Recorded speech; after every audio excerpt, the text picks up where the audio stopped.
The sound of breaking glass echoed through our house like a gunshot. I froze at the front door, my hand still gripping the handle, suitcase forgotten at my feet. Two voices carried from the living room, one male, familiar, the other female, unknown, rising with accusation. "You said you were getting divorced. You promised me, Ryan." My heart slammed against my ribs as I moved silently down the hallway. 5 days away on business, and this is what I come home to? The irony wasn't lost on me. I'd cut my trip short to surprise my husband. "Jessica, lower your voice. I can explain everything." "Explain what? That you've been lying to me for months? That your wife has no idea about us?" I stepped into the doorway, taking in the scene with clinical precision. A shattered wine glass lay in pieces near the fireplace. Ryan stood with his back to me, hands raised in placation. The woman, Jessica, was maybe late 20s, mascara streaked down her flushed cheeks. She noticed me first, her eyes widening. "Oh, God." Her hand flew to her mouth. "You're her, aren't you? You're Nora." Ryan spun around, his face draining of color. "Nora, you're home early. I'm Nora Mitchell, and until this moment, I thought I had a happy marriage." Funny how quickly certainty can shatter, just like that wine glass on my imported rug. "I am." My voice came out steady, surprising even me, though clearly not early enough. I can explain everything." Ryan took a step toward me, but I held up my hand. "Don't." The word cut through the air like a blade. "Just don't." Jessica grabbed her purse from the couch, fingers trembling. "He told me you were separated, that you were filing for divorce, that you'd grown apart." She laughed, a bitter, broken sound. God, I'm such an idiot. "How long?" I asked, looking between them. "Nora, please," Ryan started. "How long?" Jessica straightened her spine. 4 months. We met at that startup conference in Seattle. The conference I couldn't attend because I was closing our biggest account to date. The irony twisted in my gut like a knife. "I should go," Jessica whispered, edging toward the door. "I'm so sorry. I didn't know." I stepped aside to let her pass, catching a whiff of her perfume, something sweet and floral that made my stomach turn. The front door clicked shut behind her, leaving Ryan and me in suffocating silence. "I can fix this," he said finally. "We can work through this." I studied him. Really studied him. The man I'd married 2 years ago, who'd charmed me with his ambition and wit, who'd quit his job 3 months ago to find his passion, who'd been living off my success while apparently building a life with someone else. Fix what exactly? I moved to the bar cart and poured myself 2 fingers of whiskey. The lies? The affair? Or the fact that you've been playing house with another woman in our home? It wasn't serious. Jessica, she was just what? A distraction? A backup plan? I took a slow sip, letting the burn ground me. "Tell me, Ryan, was any of it real? Or was I just convenient?" He ran his hands through his hair, a gesture I once found endearing. Now it just looked calculated, like everything else about him. "Of course it was real. Is real. I love you, Nora." The laugh that escaped me was harsh, unfamiliar. "Love me? You don't even know me." I set down my glass with deliberate care. "Because the Nora you think you married? She wouldn't let this slide. She wouldn't forgive and forget." Fear flickered across his face. Quick, but unmistakable. "Good. He should be afraid." "What are you saying?" I smiled, and for the first time, I understood why sharks bare their teeth. "I'm saying you have no idea what I'm capable of, but you're about to find out." I sat across from Linda at our usual corner table in Café Noir, mechanically stirring my untouched coffee. 3 days had passed since I'd walked in on Ryan's betrayal, and the numbness was starting to wear off, replaced by something darker. "He's still at the house?" Linda's voice carried that edge of protective fury I'd come to expect from her. Tell me you kicked his lying ass out. Not yet. I watched the coffee swirl. I need to be smart about this. The moment I show my hand, he'll start covering his tracks. What tracks? You caught him red-handed with his girlfriend in your living room? The word girlfriend hit like a slap. I set down my spoon with deliberate care. There's more to it. I can feel it. The way he's been acting these past few months, the excuses about job hunting, the missing money. Missing money? Linda leaned forward, her breakfast forgotten. What missing money? $20,000 from our joint savings. He said it was for a business investment opportunity. I laughed, the sound hollow.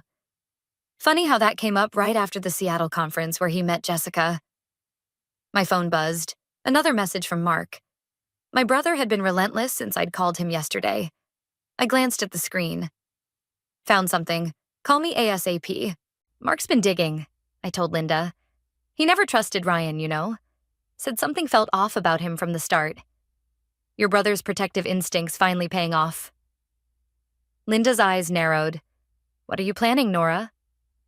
Before I could answer, a familiar voice cut through the cafe's morning buzz. Well, if it isn't my favorite daughter-in-law. Diane, Ryan's mother. Perfect. She approached our table, all pearls and pressed linen, her smile not quite reaching her eyes. I've been trying to reach you, dear. Ryan says you've been distant lately.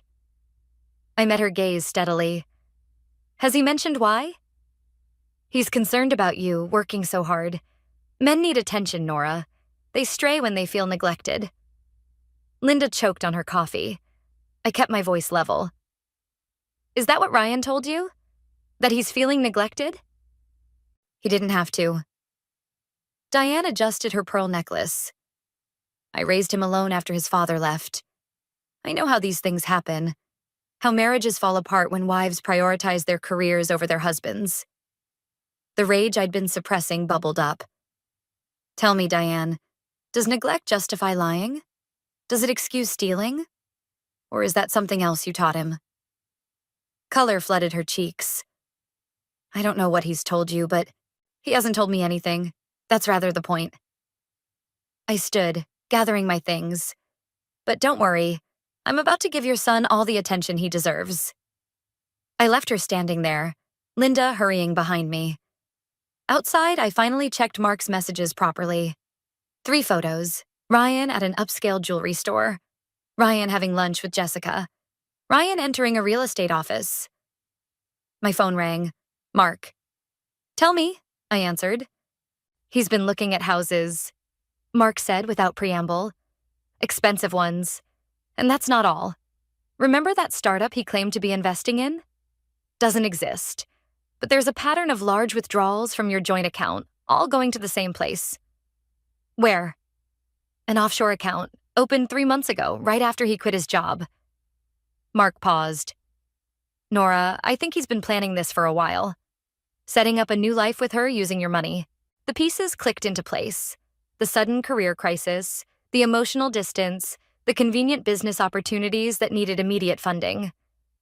I'd been so focused on being a supportive wife, I'd missed the obvious signs. Send me everything you found, I said. And Mark, I need a favor. That friend of yours in digital forensics. Already on it, sis. We'll nail this bastard to the wall. I ended the call, noticing Linda's concerned expression. You okay? No. I smiled, and it felt dangerous. But I will be. Ryan thinks he's so clever, playing the misunderstood husband while he sets up his escape plan. He has no idea what's coming. What are you going to do? I thought about the look on Ryan's face when I caught him with Jessica. The practiced way he tried to explain it away. The years of manipulation I was only now beginning to recognize. I'm going to let him think he's winning, I said. For now. Let him get comfortable, make mistakes. And then? I met Linda's gaze. I'm going to take everything from him, starting with his precious reputation. The laptop screen cast a blue glow across Mark's dining room table as we scrolled through Ryan's financial records. Each new discovery felt like another twist of the knife. Look at this. Mark pointed to a series of transactions. He's been moving money around for months. Small amounts at first, then larger transfers after he quit his job. I leaned closer, my coffee going cold beside me. $200,000. That's how much he's siphoned off in total. My fingers clenched around the mouse. Money I earned while he was supposedly finding himself. There's more. Mark pulled up another window. Remember that beach house you two looked at last summer? The one you loved but said was out of your price range? My stomach dropped. What about it? He put a down payment on it last week. Not in your names, in his and Jessica's. The room tilted slightly. I pushed back from the table, needing space, air, anything to clear my head. Using my money. He's building a life with her using my money. Mark's phone buzzed. He checked it, his expression darkening. My contact at the bank came through. That offshore account? It's not the only one. There are 3 more, all linked to shell companies Ryan set up. Shell companies? I laughed, the sound brittle. The man who couldn't handle basic budgeting suddenly knows how to create shell companies? Someone's helping him. Mark's voice was grim. Someone who knows what they're doing. A memory surfaced. Ryan mentioning an old college friend who'd made it big in finance. What was his name? David? Daniel? My phone lit up with a text from Ryan. Working late tonight. Don't wait up. Working. Right. He hadn't worked in months. I need to go home, I said suddenly, standing. He's hiding something there. I can feel it. Nora. He thinks I'm at the office until 8. This is my chance. Mark grabbed his keys. I'm coming with you. The house was silent when we arrived. I headed straight for Ryan's home office, the one room he'd become territorial about lately. The door was locked, but Mark made quick work of it with a credit card. Inside, everything looked normal at first glance. Too normal. I went to his desk, trying drawers until I found one that stuck. Mark helped me pull it free, revealing a false bottom. Inside, a passport I'd never seen before, bank statements, a rental agreement for an apartment across town, and photos, dozens of them. Ryan and Jessica at restaurants, parks, hotels, dating back 8 months. 8 months, I whispered. We'd only been married for 16. Nora, look at this. Mark held up a document. It's a prenuptial agreement, unsigned, dated 3 weeks before your wedding. I snatched it, scanning the pages. He never mentioned a prenup, never even hinted, because he didn't file it. Mark's voice was tight. He kept it as insurance. If you ever discovered anything, he could claim we had an agreement, that the money was rightfully his. The paper crumpled in my grip. All this time he was planning contingencies. A car door slammed outside. Through the window, I saw Ryan getting out of his car, with Jessica. Quick, Mark hissed. Take photos of everything. Put it back exactly as we found it. My hands shook as I documented each betrayal. As we carefully replaced everything, I heard them enter the house. Jessica's laugh drifting up the stairs.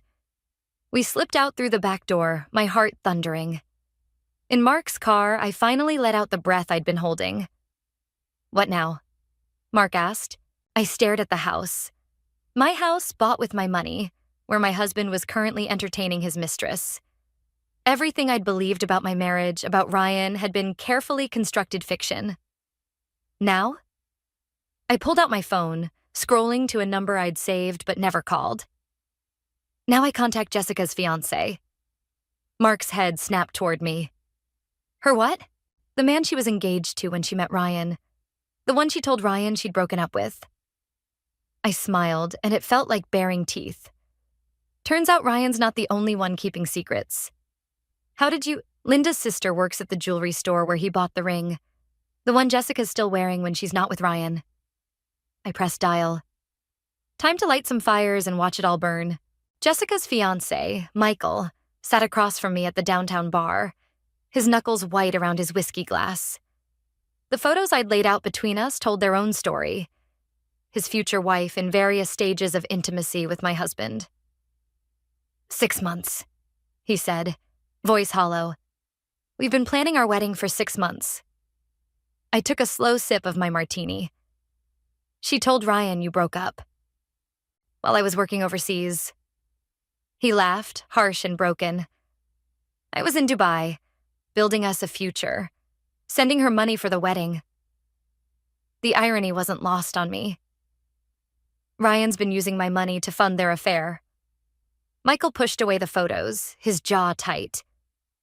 The beach house, that's where they were planning to live after they'd cleaned us both out? I finished his thought. Yes, the bartender approached, but I waved him away. We sat in heavy silence, two people united by betrayal, calculating losses that went beyond money. My phone buzzed. A text from Ryan. Missing you. Dinner tonight? Missing me. Right. Because he hadn't just been upstairs with Jessica an hour ago, planning God knows what while I pretended to be at work. What are you going to do? Michael asked. I studied him. Successful engineer, clearly devoted. Exactly the kind of man a smart woman would want. Just like I'd been exactly the kind of wife a smart man would want to keep.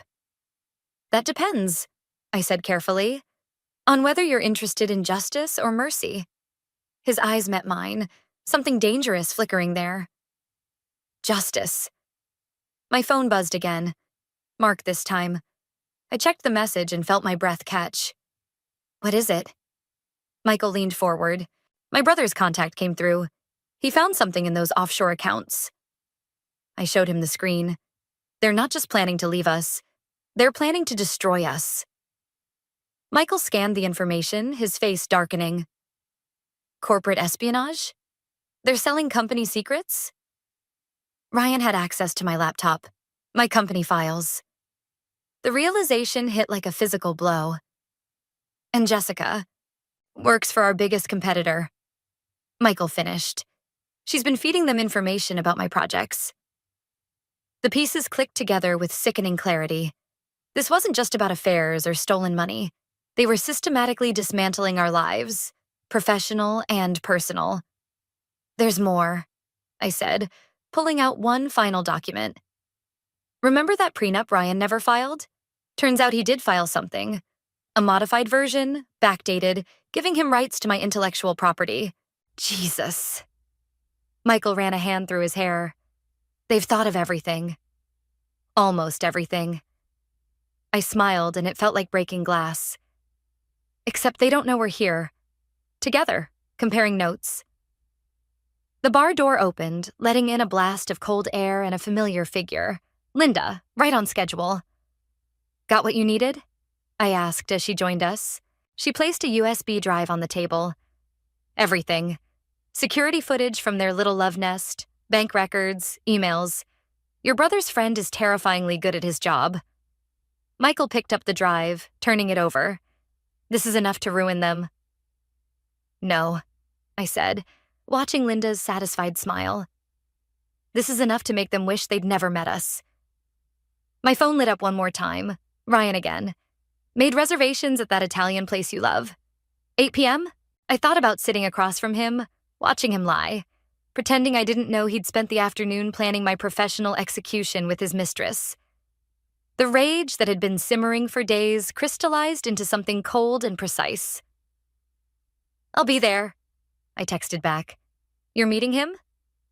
Linda's eyebrows shot up. Of course. I gathered the photos, sliding them into my bag. He's expecting his devoted wife, eager to repair our marriage. Instead, I looked at Michael. How do you feel about Italian food? Understanding dawned on his face. What time should I arrive? Give us an hour. Let him get comfortable. Let him think he's winning. I stood, smoothing my dress. Then we'll show them both exactly what it feels like to lose everything. The plan was taking shape, darker and more complete than simple revenge. They wanted to play games? Fine.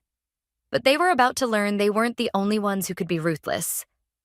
The restaurant buzzed with evening chatter as I watched Ryan check his phone for the third time in 5 minutes. His perfectly pressed shirt, the careful way he'd styled his hair. All for show. All part of the game. You seem distracted. I said, taking a deliberate sip of wine. Just work stuff. He smiled, that practiced, charming smile that used to make my heart flutter. I've been thinking about us, Nora, about making things right. Through the window behind him, I caught a glimpse of Michael arriving, right on schedule. Linda was already in position at the bar, recording everything. Making things right? I echoed, fingering the USB drive in my pocket. That's an interesting choice of words. Ryan reached across the table, taking my hand. I know I've been distant lately. The job situation, the stress. I lost sight of what matters. The waiter approached with our appetizers. As Ryan pulled his hand back, his sleeve rode up, revealing the edge of a fresh scratch mark. Jessica's handiwork, no doubt. What matters? I repeated softly. Like our marriage? Our future? Exactly. His eyes lit up, sensing victory. I've been doing some thinking about the future. Making plans. Plans. I smiled, thinking of the forged prenup, the stolen company secrets, the offshore accounts. Tell me about these plans. He launched into a carefully rehearsed speech about fresh starts and second chances. Behind him, I saw Michael take his seat at the bar, angling his phone to capture every word. My phone vibrated. A message from Mark. FBI contact confirmed. Corporate espionage charges ready. Give the signal. You know what I've been thinking about? I interrupted Ryan's monologue. That beach house we looked at last summer. He froze just for a millisecond. What about it? I drove by there yesterday. Funny thing, there was a sold sign out front. Nora, even funnier? When I called the realtor, she remembered the buyers. Young couple, she said. The husband matched your description perfectly. Color drained from his face. I can explain. Can you explain the offshore accounts too? The stolen company data? The forged prenup? Each word was a bullet, precise and deadly. Or should we wait for Jessica to join us? She could probably explain it better. He stood abruptly, chair scraping against the floor. You're being hysterical. Sit down, Ryan. My voice could have frozen hell. You'll want to be sitting for what comes next. Michael appeared at our table, placing a hand on Ryan's shoulder. Hello, darling, he said, eyes fixed on the entrance where Jessica had just walked in. She stopped dead, face draining of color. Michael, you're back early. The restaurant had gone quiet, dozens of eyes watching the scene unfold. Ryan looked between Michael and Jessica, realization dawning. Your her fiancé, Michael finished. The one funding the wedding you two were planning to run away to. Linda approached, phone still recording. Got everything, Nora, including his little confession about making plans. Ryan's face contorted. You set me up. No, Ryan, you set yourself up. I stood, placing the USB drive on the table. Everything's here. The fraud, the theft, the corporate espionage. The FBI is very interested in how company secrets ended up with our competitors. You wouldn't... Already did. They're probably at our house right now, seizing your computers. And Jessica's apartment too, I imagine. Jessica swayed, gripping a chair for support. Ryan, you said the information was legal. Shut up, he snarled, mask finally slipping. I leaned close, voice soft but carrying. You wanted to take everything from me? Congratulations, you succeeded. You took my trust, my love, my belief in our marriage. But my money, my company, my dignity? I straightened, watching him crumble. Those you don't get to touch. The restaurant doors burst open, federal agents flooding in. As they read Ryan his rights, I caught Diane's eye at the bar. She'd been there the whole time, watching her son's true nature emerge. Was it worth it? I asked Ryan as they led him away. Trying to destroy me? He looked back, and for the first time I saw real fear in his eyes. Good. He was finally learning what it felt like to lose everything. Outside, Linda squeezed my arm. You okay? I watched the FBI car pull away, feeling lighter than I had in weeks. No, I said honestly, but I will be. The interrogation room's fluorescent lights buzzed overhead as I stared at the photos spread across the metal table. Ryan in handcuffs, Jessica being led away. Everything I'd worked for, everything I'd planned, laid out in stark black and white. Mrs. Mitchell. Agent Carter leaned forward, her voice carefully neutral. We need to discuss your involvement. My stomach dropped. My involvement? She slid another photo across the table. Security footage of me accessing Ryan's office after hours. You entered your husband's private workspace without authorization, copied files, made recordings. He was stealing from my company, using methods that could compromise our entire case against him. She tapped the photo. Corporate espionage works both ways, Mrs. Mitchell. The door opened and Mark burst in, followed by my company's legal counsel. Don't say another word, Nora. Your brother's right. Agent Carter gathered the photos. But understand this. If any of the evidence you collected was obtained illegally, both you and your company could face serious consequences. The words hit like physical blows. Everything I'd done to protect myself, to expose Ryan's betrayal, might have just given him the perfect weapon to destroy me. Outside the FBI building, Mark gripped my arm. They're bluffing. They need your testimony. Ryan's lawyers contacted the board. I cut him off, voice hollow. They're launching an internal investigation. I'm suspended pending the outcome. Linda, waiting by her car, straightened. They can't do that. You're the victim here. They can, and they did. I laughed, the sound brittle. Ryan's going to walk. He planned this, don't you see? If I fight back, I lose everything. If I back down, he still wins. Mark finished. My phone buzzed. Diane. I almost ignored it, but something made me answer. He's asking for you, she said without preamble. Says he'll tell the FBI everything if you meet with him. Alone. It's a trap, Linda warned. Of course it was. But what choice did I have? The holding facility smelled of industrial cleaner and desperation. Ryan sat across from me, orange jumpsuit stark against his pale skin, but his eyes were sharp. Calculating. You look tired, darling. He smiled. Not sleeping well? What do you want, Ryan? Want? I want what I've always wanted. A comfortable life. The question is, what do you want? He leaned forward. Your career? Your reputation? Your freedom? Because right now, I own all of those things. You're facing federal charges, based on evidence you stole. His smile widened. Evidence that proves you committed the same crimes you're accusing me of. The difference is, I planned for this. Did you? The truth hit me like a physical blow. Every move I'd made to expose him had been anticipated, weaponized. I'd played right into his hands. Here's what's going to happen. He continued softly. You're going to tell the FBI you planted the evidence, that you were jealous, unstable. Your testimony against me disappears, and in return, my lawyers don't pursue charges against you. And Jessica? Already took a deal. Smart girl. He sat back, victorious. Face it, Nora. You lost. I stood, legs shaking. You really think I'll let you win? I think you'll do exactly what I want. His voice followed me to the door. Because the alternative is watching everything you've built burn. Your choice, darling. Outside, I barely made it to Linda's car before my legs gave out. Mark and Linda found me there, curled in on myself, finally breaking. He planned everything, I whispered. The affair, the theft, my reaction, all of it. I thought I was so clever, gathering evidence, building a case. But he wanted me to do exactly that. We'll find another way, Mark insisted. There is no other way. The words tore from my throat. Either I let him walk free or I go down with him.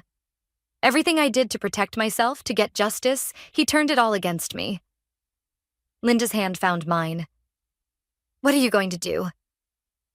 I stared at the holding facility, where my husband sat smugly orchestrating my destruction. 2 years of marriage reduced to a chess game I didn't even know I was playing. And now, checkmate. I don't know, I admitted, feeling the last of my certainty crumble. For the first time in my life, I really don't know. The boardroom felt like a courtroom as I faced the executive committee. Ryan's smug face at one end of the table, mine at the other. His lawyer sat beside him, a stack of documents ready for battle. I had only Diane's envelope, delivered an hour ago with a note. Use this. It's time. Before we begin, Ryan's lawyer stood. My client is willing to drop all charges if Mrs. Mitchell signs a full confession and resignation. How generous, I replied, not touching the papers he slid toward me. But I have a counteroffer. The boardroom door opened. Jessica walked in, followed by Agent Carter. Ryan's composure cracked. What is she doing here? Telling the truth, Jessica said, her voice steady. Finally, I opened Diane's envelope, spreading photos across the table. Ryan at various meetings, spanning months before our marriage. Each photo showed him with the same man, our competitor's CEO. Interesting timing, I noted, watching Ryan's face. All these meetings right before you pursued me? The marketing director with access to our entire product pipeline. The board members leaned forward, examining the photos. This proves nothing. Ryan's lawyer interjected. No? I nodded to Agent Carter, who placed a recorder on the table. Your mother kept excellent records, Ryan. Every conversation where you bragged about your long game, how you'd marry into success since you couldn't achieve it yourself. Diane's voice filled the room. You're just like your father, using people to get ahead. I raised you better than this, Ryan. You recorded me? Ryan's voice cracked. Your own son? I recorded a thief. Diane's voice was clear, present. She stepped into the room from where she'd been waiting. A man who became everything I warned him against. Jessica? I gestured for her to continue. She placed her own phone on the table. Ryan approached me at that conference because he knew who I worked for. He orchestrated everything. The affair, the fake relationship drama, all of it to distract from the real theft. You agreed to help him, one board member noted. I did. Jessica met their eyes. And I've accepted a plea deal in exchange for my testimony. Unlike Ryan, I'm not running from my mistakes. Ryan stood abruptly. This is all circumstantial. You have no proof of actual corporate espionage. Actually, Agent Carter stepped forward. We do. Your offshore accounts weren't as secure as you thought. Every transaction, every data transfer, we have it all. Your mother's evidence just gives us motive. Your own mother, I said softly. The one person who saw through you from the start. She came to me last week, Ryan. Showed me everything she'd gathered over the years. All those times you thought you were confiding in her, bragging about your clever plans, she was building a case. The color drained from his face as he looked at Diane. Mom? You chose your path, she replied. Now face the consequences. Ryan lunged across the table, reaching for the evidence. Mark, who'd been quietly watching from the doorway, intercepted him. They crashed to the floor, papers flying. You ruined everything, Ryan shouted as security pulled him up. I had it all planned, every detail. That's your problem, Ryan. I gathered the scattered evidence. You were so focused on the perfect plan, you forgot about the people. Real people, with real feelings, who could see right through you. The board will be pressing full charges, the CEO announced. Agent Carter, he's all yours. As they led Ryan away, still shouting about betrayal, Jessica touched my arm. I'm sorry. For everything. I know. And surprisingly, I did. Diane remained after the others left, looking older than I'd ever seen her. I should have stopped him sooner. You stopped him when it mattered. I touched her shoulder. When he could have hurt more people. Outside, Linda waited with Mark. You okay? I watched Ryan being placed in a federal vehicle, his perfectly planned life crumbling around him. The rage that had driven me for weeks felt distant now, replaced by something quieter. Not peace, exactly, but understanding. You know what's funny? I said, watching the car drive away. He thought this was about revenge, about winning or losing, but in the end, it was just about truth. And truth doesn't need a perfect plan.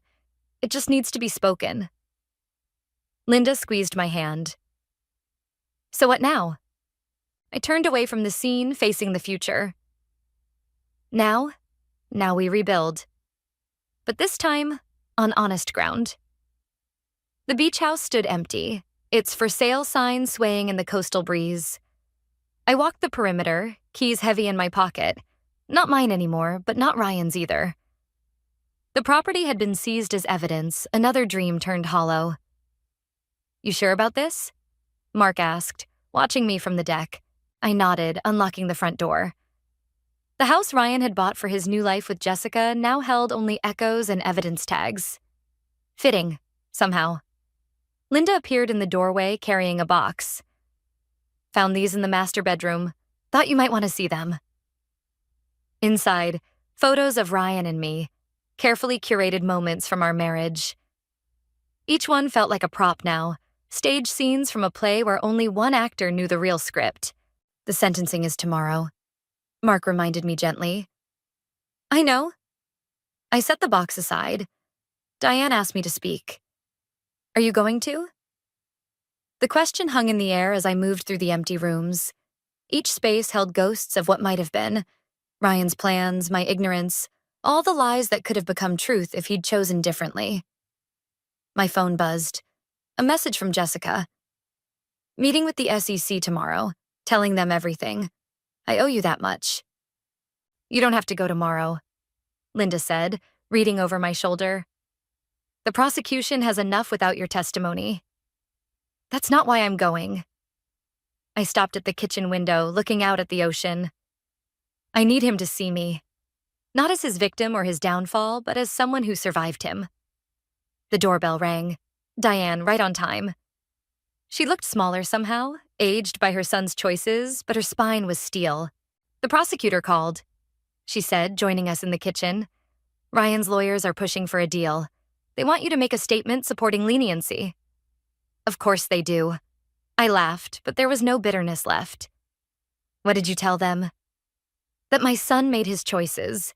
Now he can face them like a man or hide behind deals like a coward. She touched my arm. But it's not my decision to make. I thought about Ryan's face in the boardroom, the moment his perfect plan crumbled.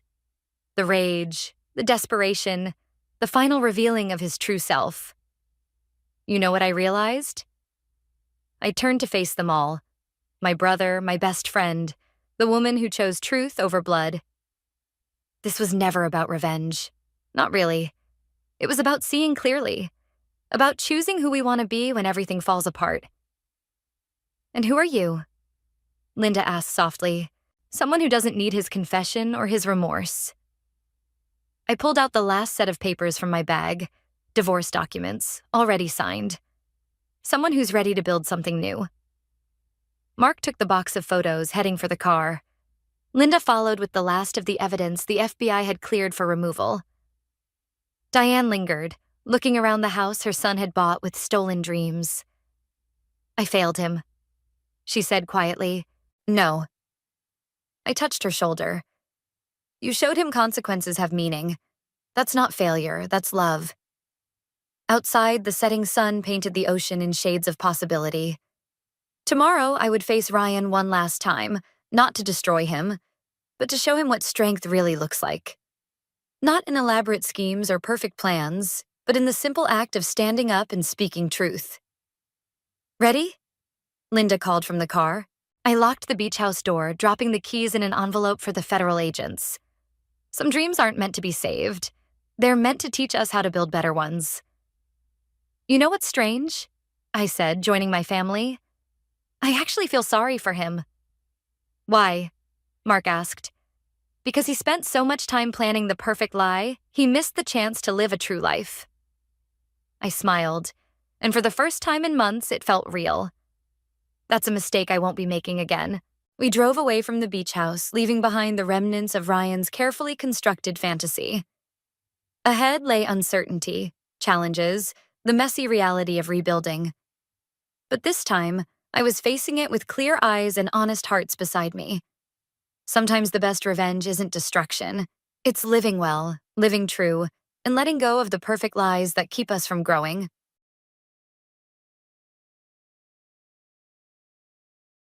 Yeah, I've hit the jackpot marrying into money, Bob taunted with a smirk, tossing his disdainful words my way as I savored a moment of relaxation in the hotel lobby.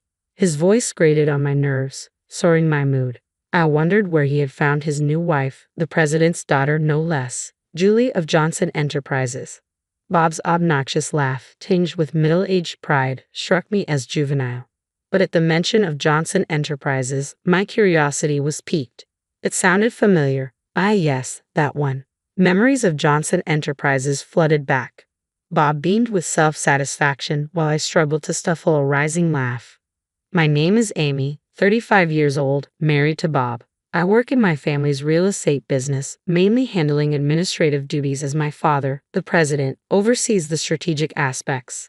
As an only child, the weight of eventually taking the helm hangs over me. Despite senior executives in our company, I feel the pressure of one day becoming its president.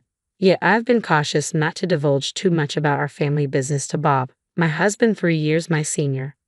I avoid bringing work matters home, especially since Bob, who only finished high school and works in a moving company, feels insecure about it. Moving is tough, demanding physical strength and skill, a job for professionals. While I don't mind his educational background, I understand his feelings. So, steer clear of mentioning my prestigious university degree or my future role as president in our daily conversations. Bob and I met through a mutual friend's introduction during college. He was in charge of moving my friend who initially interested him but was unavailable. They got along well, so she introduced him to me, and our unconventional meeting turned out to be a good match. His carefree nature complemented my meticulous personality. After several dates, we became a couple. In my late 20s and eager for a partner, our relationship quickly led to marriage within a year. Thus began my life as Bob's wife. Our married life started smoothly. Bob's parents were incredibly kind and welcoming during our visits, which made me feel fortunate compared to the mother-in-law issues my friends faced. However, Bob's demanding job often kept him out late, returning home exhausted from the physical strain. Despite his fatigue, he always prioritized our marriage. "Thanks for always waiting up for me," he'd say gratefully, even for something as simple as dinner after his long workdays. I felt blessed to have such a thoughtful husband. But a year into our marriage, our peaceful days started to waver. "Hey, why can't we have kids?" Bob asked one night in bed, his tone slightly irritated, catching me off guard. While I had also thought about starting a family, we hadn't actively tried yet, assuming it would happen in due course given our regular marital life. "I understand you're eager, but it's just bad timing. We've only been married a year, so let's not worry about it yet," I reassured Bob, though I definitely wanted children. Rushing wouldn't help, so I adopted a relaxed tone to reassure him. "It's still okay." "Huh, don't you know that for couples not using contraception, there's about an 80% chance of conceiving within a year?" Bob asserted forcefully, citing statistics.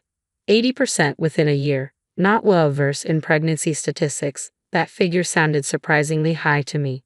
"Really? If you're that eager, maybe we should get tested together," I suggested, thinking it sensible to identify any issues early on. But Bob's response caught me off guard.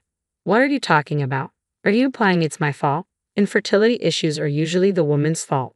There's no point in me getting tested." His tone was disdainful, a sharp departure from his usual demeanor. I was stunned by his accusation. I hadn't blamed him, only suggested testing to understand the situation better. Bob jumped to the conclusion that I was pointing fingers at him. "It's always the woman's fault," he asserted, clearly insinuating I was the problem. "Is that so?" I wanted to respond, but I was shaken, unable to find words. "Just you get tested. I'm too busy with work. Unlike you, I actually have a job," he continued, belittling my role as an administrative assistant. "Just coasting along at your dad's company, huh?" "I don't just coast at work. Sure, I handle administrative tasks now, but I'm also learning management from my father. I'm constantly proving myself to the higher-ups." I wanted to explain, but it seemed Bob didn't grasp the challenges I faced. That night, arguing seemed futile. Every attempt I made was met with sharp retorts. We slept back to back, the tension heavy between us. From then on, Bob's attitude towards me changed drastically. I'm home. What, dinner's not ready yet? What time do you think it is? Can't have kids, can't even manage the house. What a useless wife. One evening, after discussing the future with my father, I returned to Bob's berating over dinner not being prepared. I'm sorry. I just got home 10 minutes ago. I'll start cooking now. Just wait a bit, please. I hurriedly explained, but Bob muttered, typical of a boss's daughter from a small company. He didn't realize my father's real estate business was sizable, employing hundreds. Arguing was pointless. I began cooking while he poured himself a drink which seemed to calm him down. Relying on alcohol to maintain our relationship felt like a sad state of affairs. Enduring his berating was becoming unbearable, but if alcohol could bring even a hint of peace, I figured it was worth it. The next morning, Bob's sour mood lingered. Make sure dinner's ready when I get home, he snapped before leaving.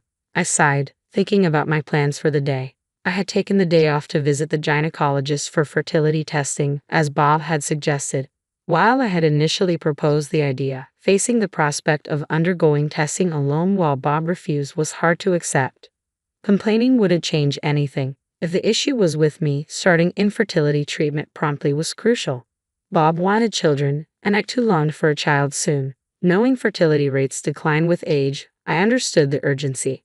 The clinic was busier than expected, and I was called in an hour after arriving. After a physical examination and blood tests, I was told to return for the results.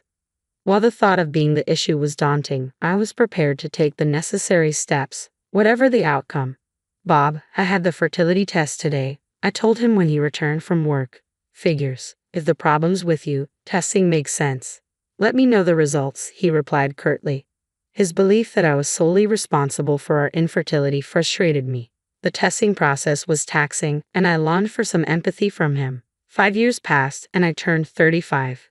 Despite our efforts, we remained childless, and Bob seemed resigned to the idea of not having children with me.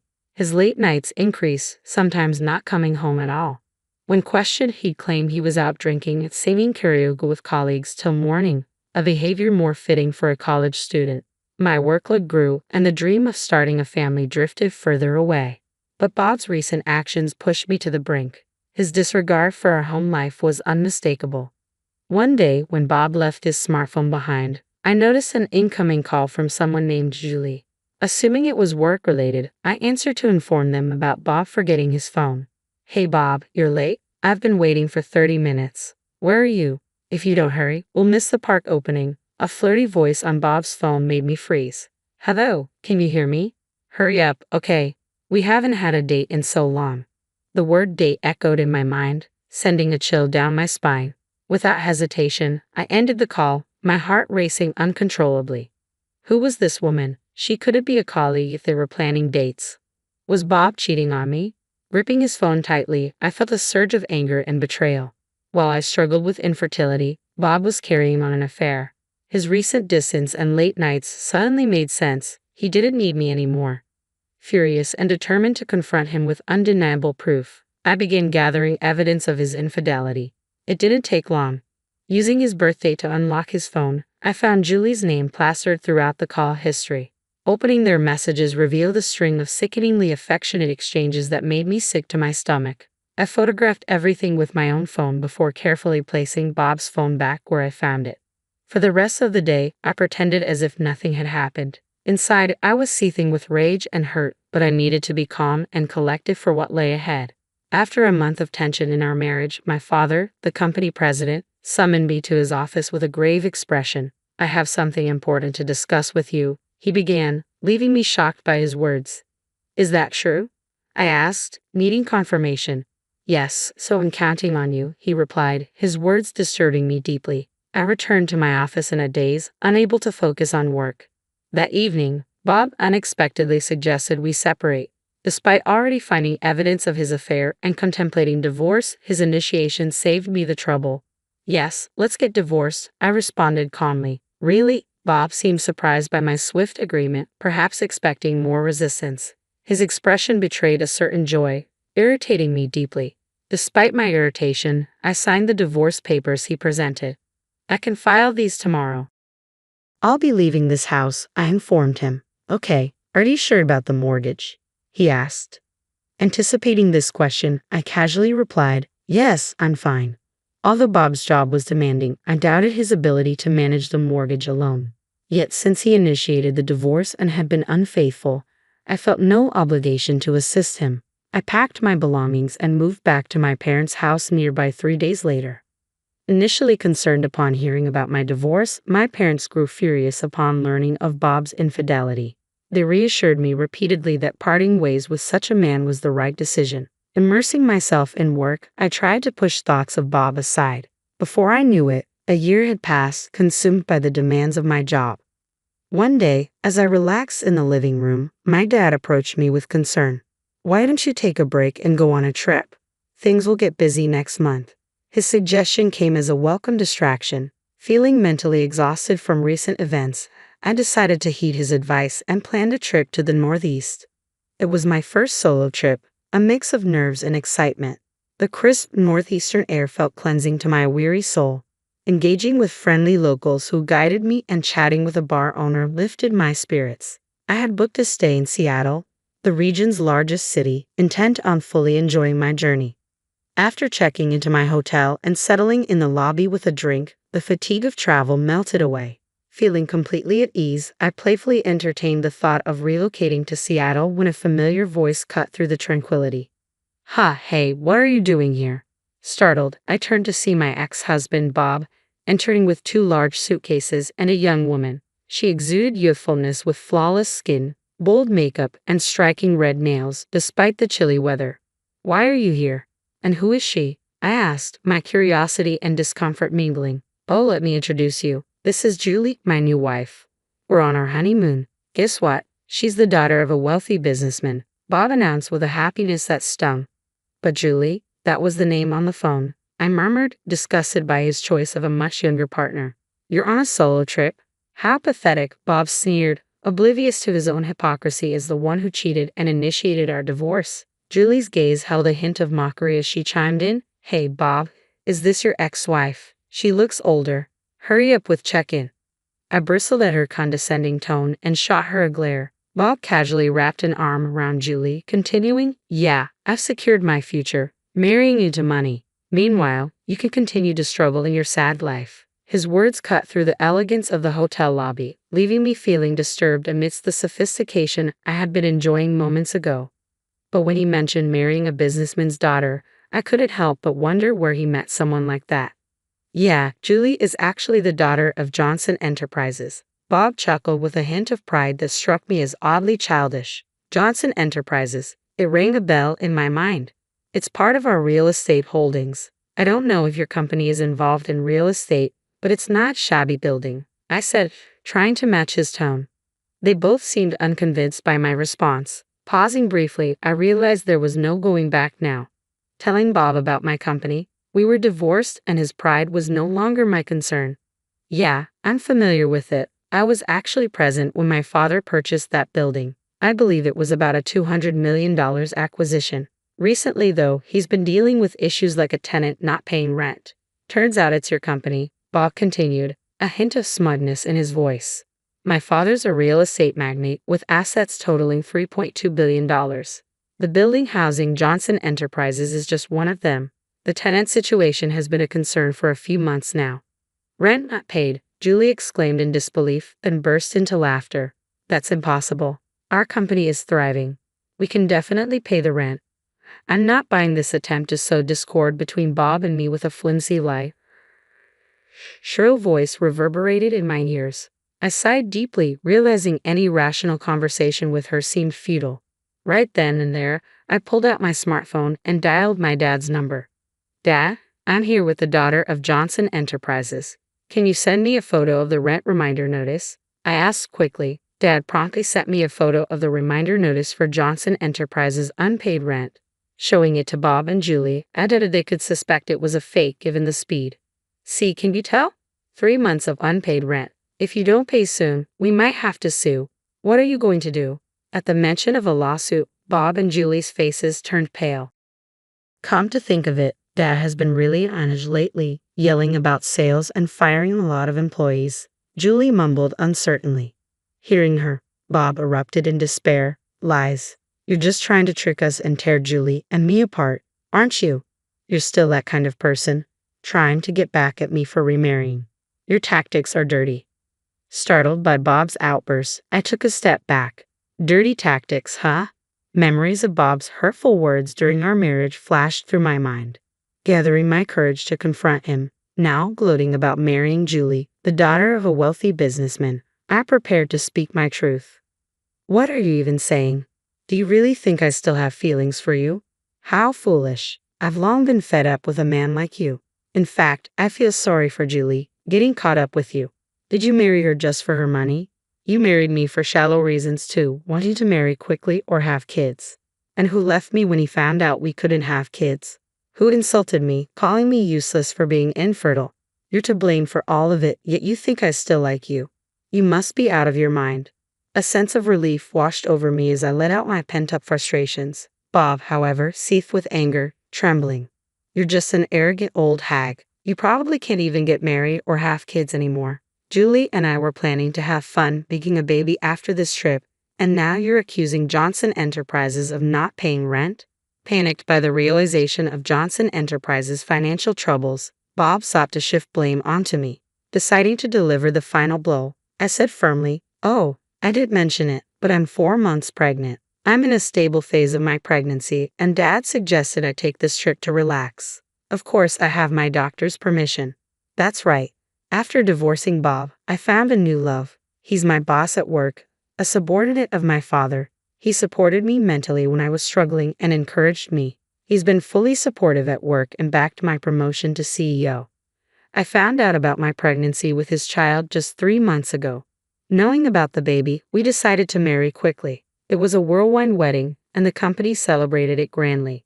My pregnancy has been smooth, and with the encouragement of my father and husband, I embarked on this trip. Just before breaking up with Bob, my father had informed me he would retire as CEO next month. He decided it was time to step down after being diagnosed with diabetes. This meant I would inherit my father's assets. It made accepting the divorce from Bob easier. I knew I could still lead a fulfilling life without him. The word pregnant slipped effortlessly from my lips, leaving Bob shouting, "What? You're pregnant?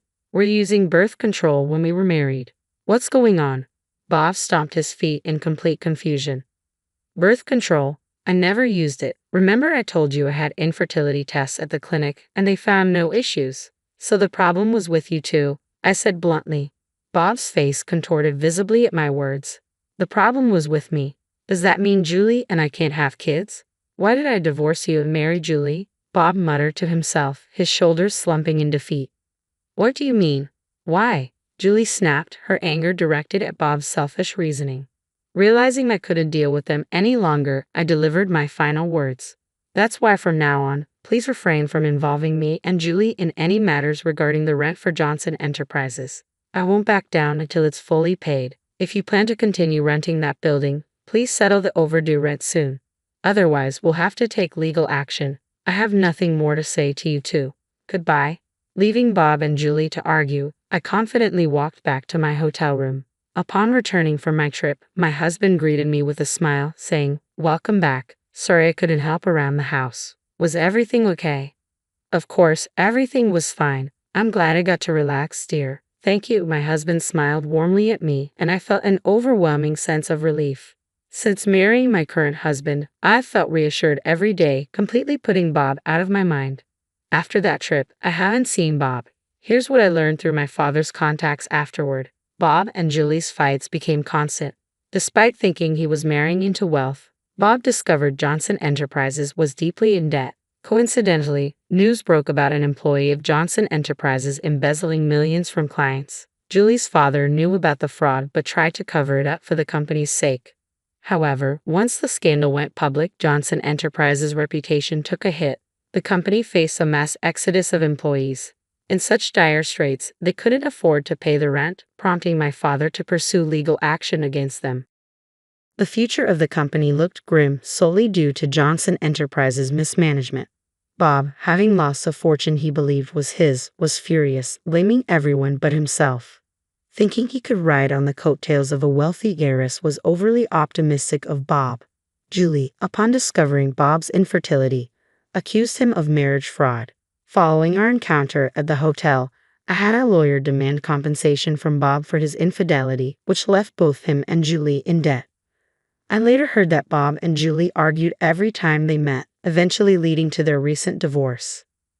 Then, unbelievably, Bob called me after divorcing Julie. "Amy, please marry me again. I have debts and Julie made me buy everything she wanted and left without paying a dime. You're the only one I can rely on. I'll do anything for you. Please forgive me." Bob's pleas were pitiful, almost sickening. His unchanged attitude of marrying for money was appalling. "No, I have no desire to be involved with you ever again. I'm going to be happy with my husband and our child, so please don't contact me again. Goodbye," I said calmly, then immediately blocked his phone number. With his wife and money lost, Bob will likely live a lonely life. Given his infertility, remarriage might be difficult for him. It's hard to imagine anyone falling for someone who mocks others so readily. All I could think was that he should at least try to repay his debts. I considered it someone else's problem. As for me, I look forward to my life with my husband and our soon-to-arrive baby. Both my work and personal life are more fulfilling than ever, and I'm savoring this unparalleled happiness.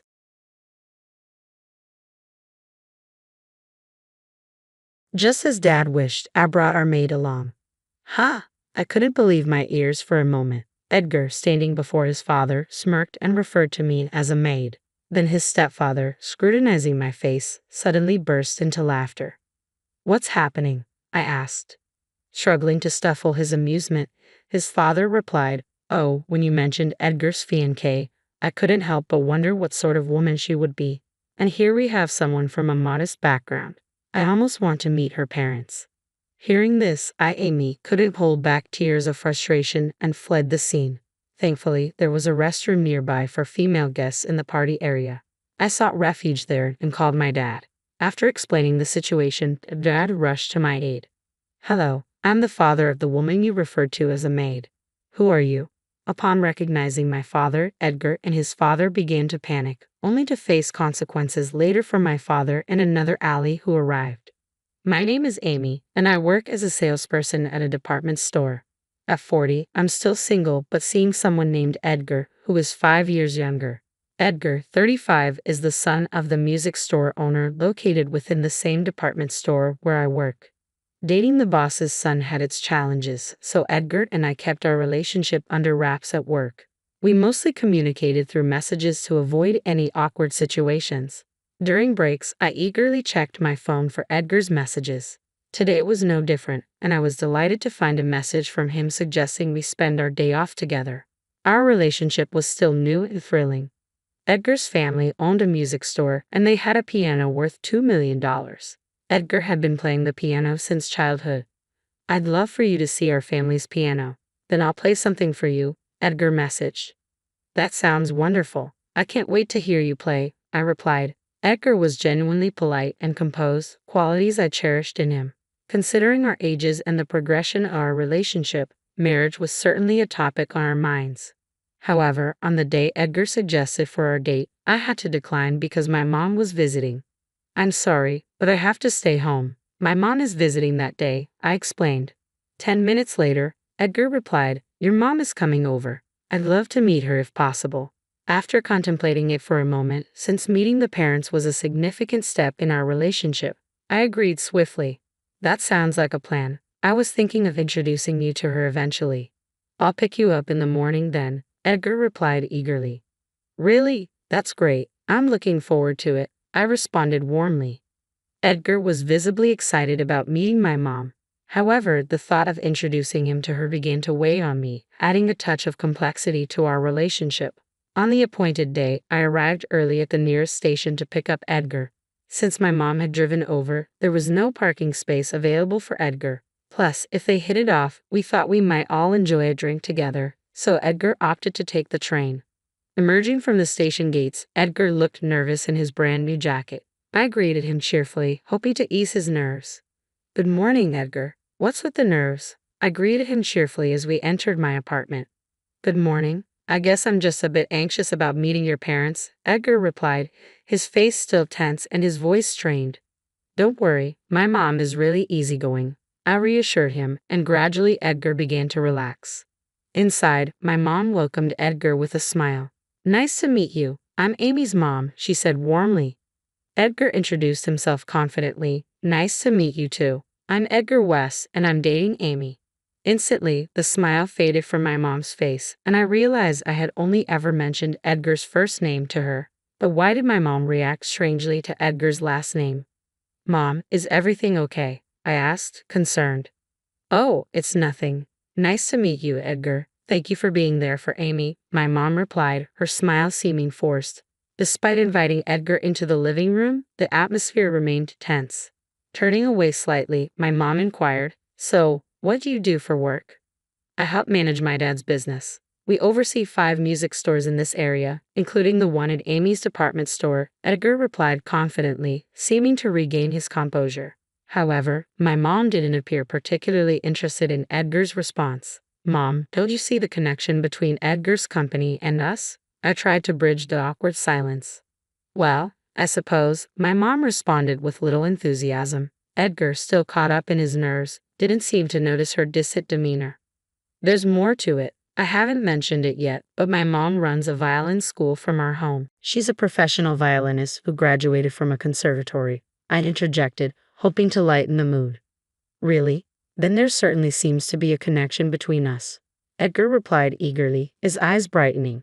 I almost mentioned my dad, but I hesitated as I noticed my mom's expression darken further. What troubled me even more was how my mom continued to scrutinize Edgar's face, her brows furrowed. Even Edgar, despite his nerves, began to sense her suspicious glances. Just as I was about to change the topic, my mom turned to Edgar abruptly. I'm sorry, but could you leave for today? She requested, her tone firm. What? But he just got here. I protested in surprise. Edgar, clearly uncomfortable, rose slowly from his seat. I understand. I apologize for intruding on your family time. His words carried a hint of disappointment. I wanted to accompany him to the station, but my mom stopped me at the door. It's all right, I'll go back by myself. Edgar, I'm really sorry. I apologized again, but he didn't look back as he left our home. What had my mom seen in him that she didn't like? Intrigued, I hurried back to the living room, seeking answers.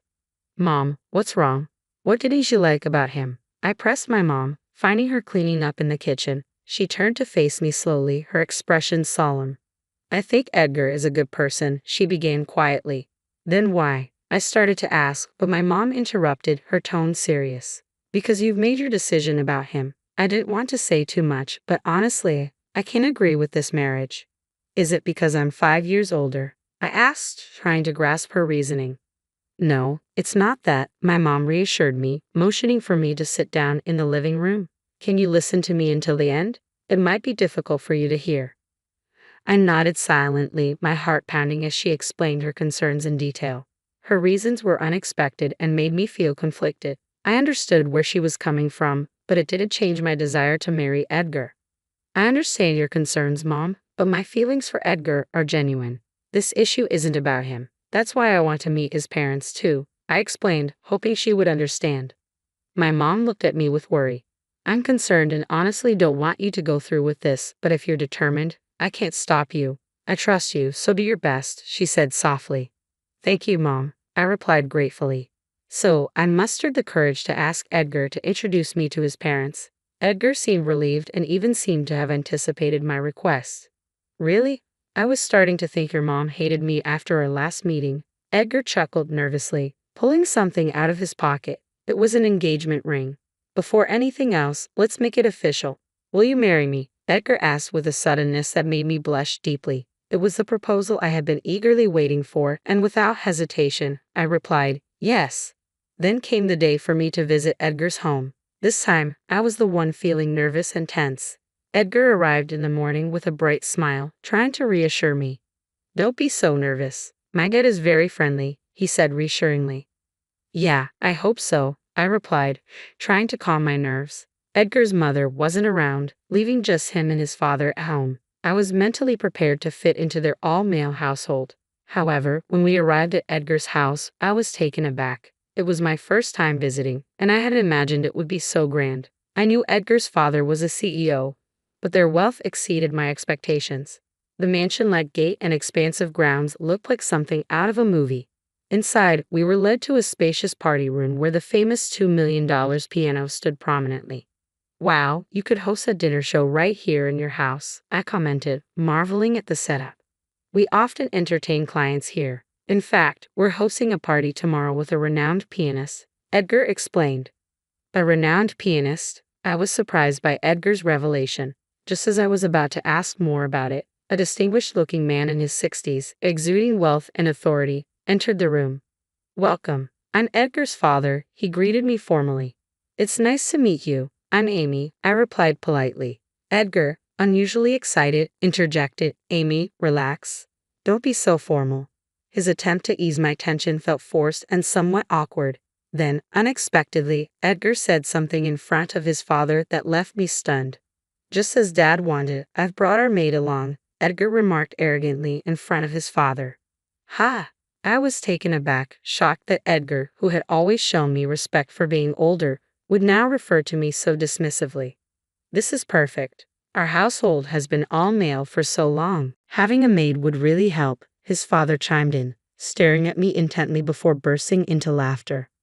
What's happening here? I asked, trying to understand the situation.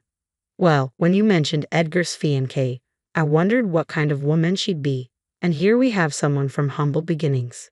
Makes me curious about your parents, he said, struggling to suppress his amusement. The joke was cutting, and I looked to Edgar for support, but he just smirked. Dad, come on, it's not about looks. Besides, if she's a maid, we'd want someone older who can work hard, right? Oh, and Amy's mom was beautiful, so maybe she takes after her dad, Edgar quipped, his tone mocking. What do you mean by that, Edgar? Are you mocking me too? I responded, feeling panic rise within me. This wasn't the Edgar I knew, and it was unsettling to see him change so drastically in his father's presence. As frustration grew, his father turned to me with a question. Your mother is beautiful. I look forward to meeting her. By the way, what does Amy's father do? I don't think you've mentioned it yet. Both father and son seemed to belittle me, and I hesitated to share anything about my father with them. My dad travels a lot for work, I replied guardedly. Edgar smirked again. So your mom teaches music or something, and your dad's out there earning money. Sounds like they're always busy, barely catching a breath. Must be tough. I felt the weight of their judgment, and it stung. Finally, both the father and son had not only demeaned me but also insulted my entire family. Overcome with frustration and tears, I fled from the room. Thankfully, there was a women's restroom nearby in the party area where I could hide. I called my dad, knowing he was nearby due to work. Hey Dad, I said, my voice wavering. Hey Amy. What's going on? Why are you calling in the middle of the day? Dad's cheerful tone didn't waver despite his demanding job that often took him around the world. Hearing his voice after so long, I couldn't hold back my tears. Dad, I managed before my emotions took over. Dad spoke gently. It sounds like something tough happened. Take your time. Tell me what's going on. Grateful for his understanding, I recounted everything that had transpired. I can handle what they say about me, but disrespecting my family like that, I couldn't take it. After I finished, Dad replied solemnly, Okay, stay right there. I'm coming over now.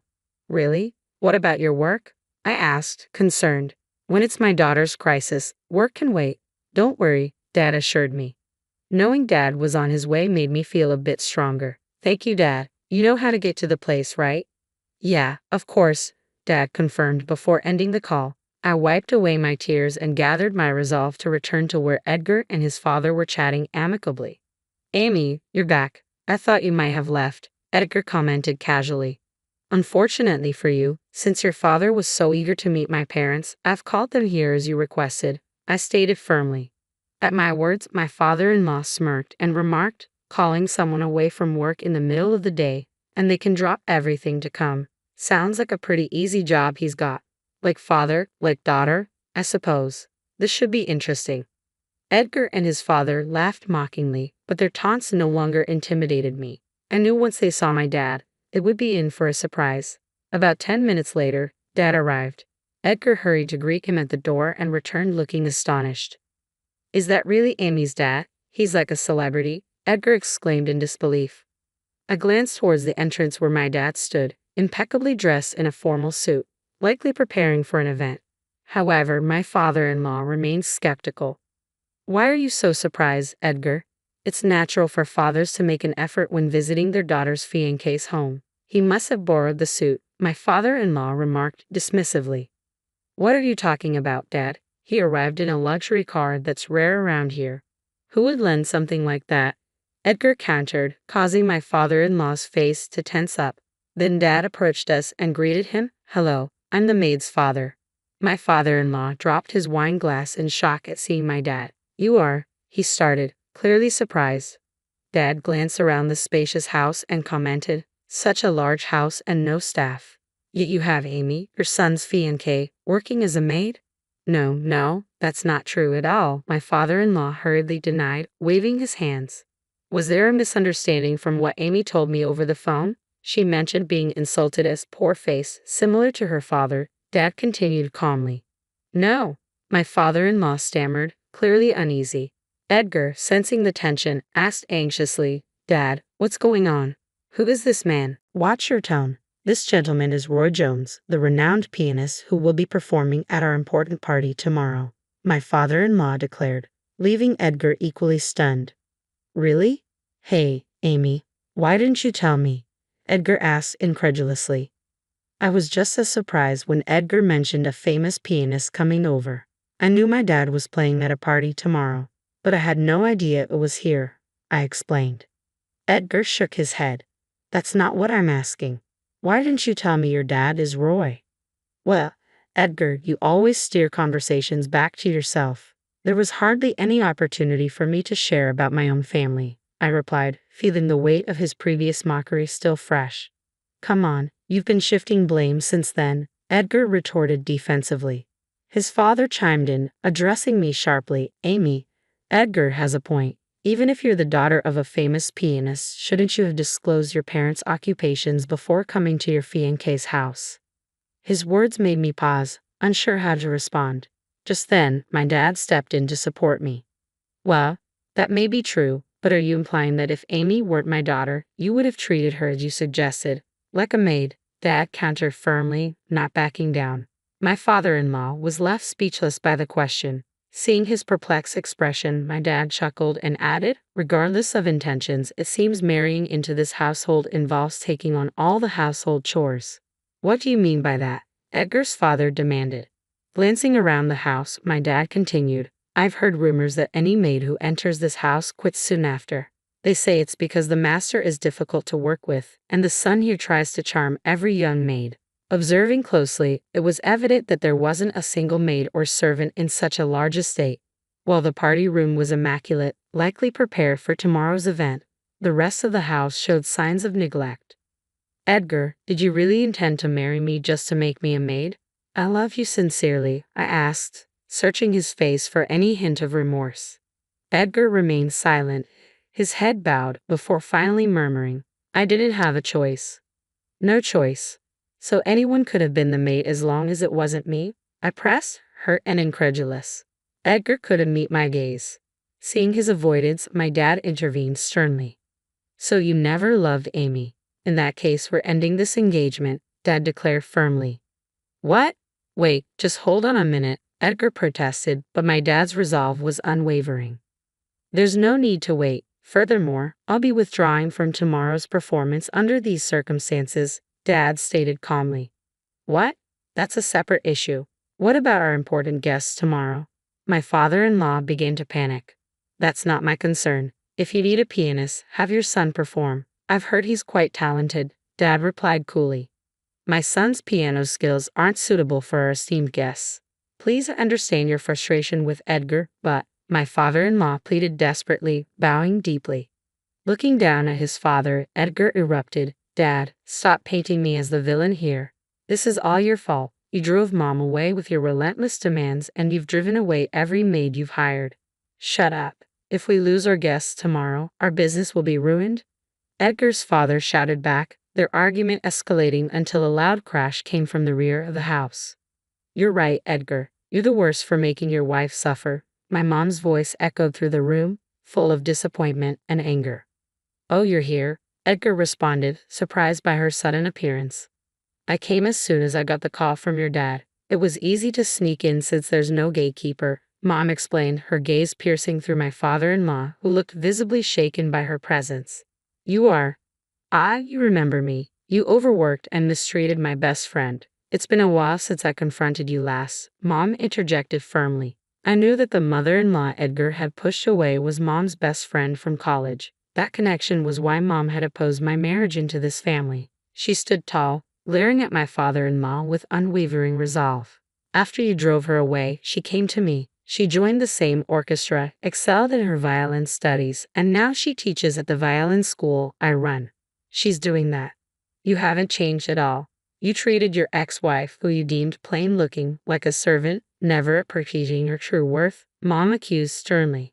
Attempting to justify himself, my father-in-law fumbled over his words.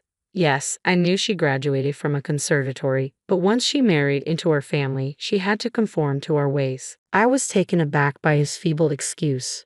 Turning the house where no servant would stay into a mess, it's no wonder any capable wife would want to leave, especially when the owner of a music store, of all people, squanders the talent of an exceptional violinist. What does this family think a wife is supposed to be? Just so you know, even though Amy didn't pursue a career in music, it was because she held strong beliefs and independence.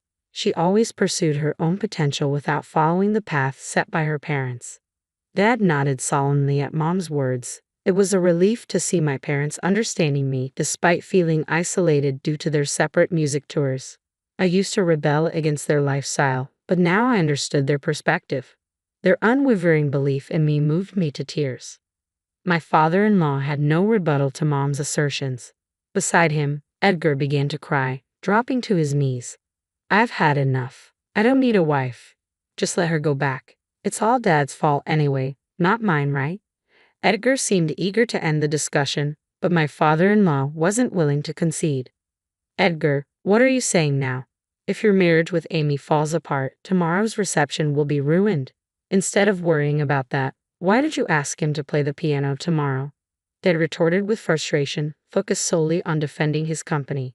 Even now, you're only concerned about your own interests. I was willing to perform tomorrow if I saw any hint of remorse from you, but now I unequivocally refuse, Dad asserted firmly. What? No way. My father-in-law's disappointment was palpable as he realized the gravity of his mistakes. Mom seized the moment to deliver another blow. You haven't even paid alimony to your ex-wife yet, have you? She struggled for 30 years since the divorce, so you'll be compensating her for all her hardships, Mom declared, causing my father-in-law to turn pale.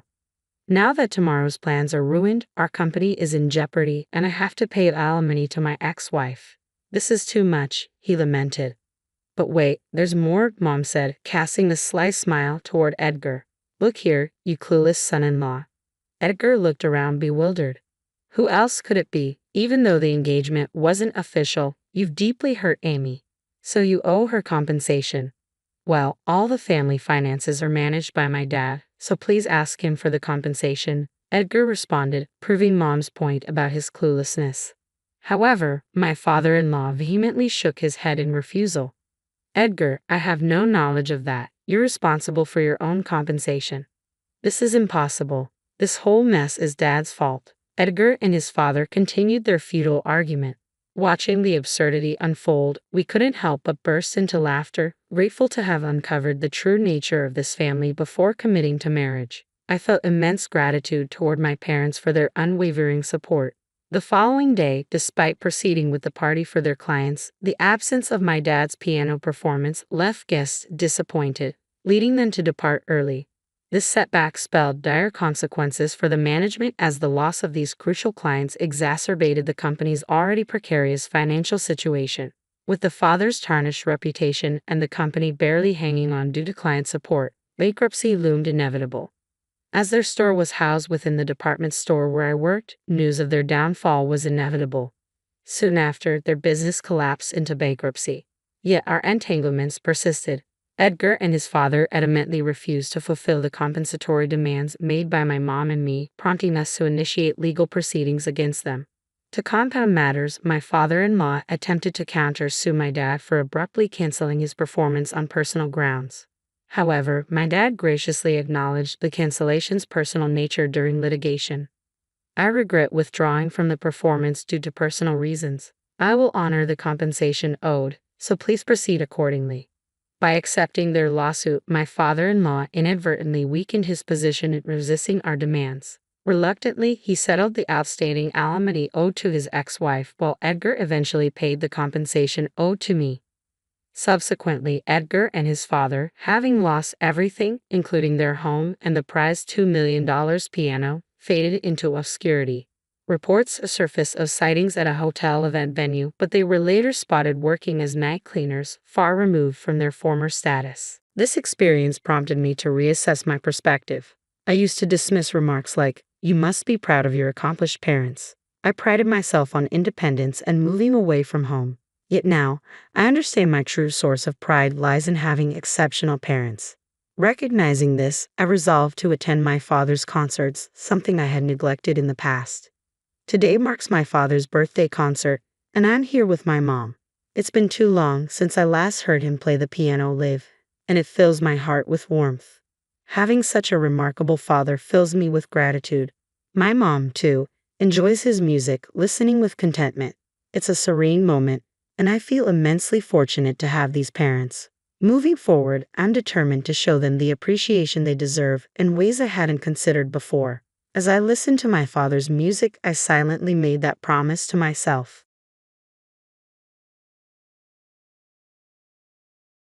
That was her punishment for stealing my dad away from me during our argument.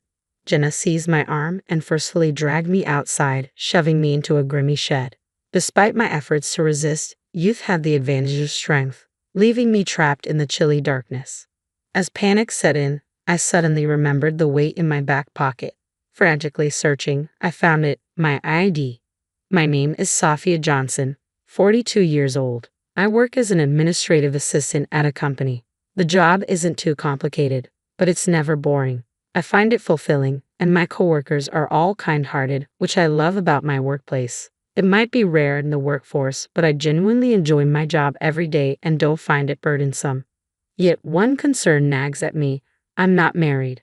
Watching friends settle down happily makes me envious and a bit melancholic. The thought of facing life alone is daunting, but with no prospects in sight, I wonder if anyone will ever take an interest in me. Every day, I'm consumed by uneasy thoughts of the future. After years of contemplating my future alone, I finally found love and married Robert Johnson. He's 7 years my senior and works for one of our client companies. Robert became the point of contact at my workplace, and over time, our initial hesitations gave way to a deepening relationship.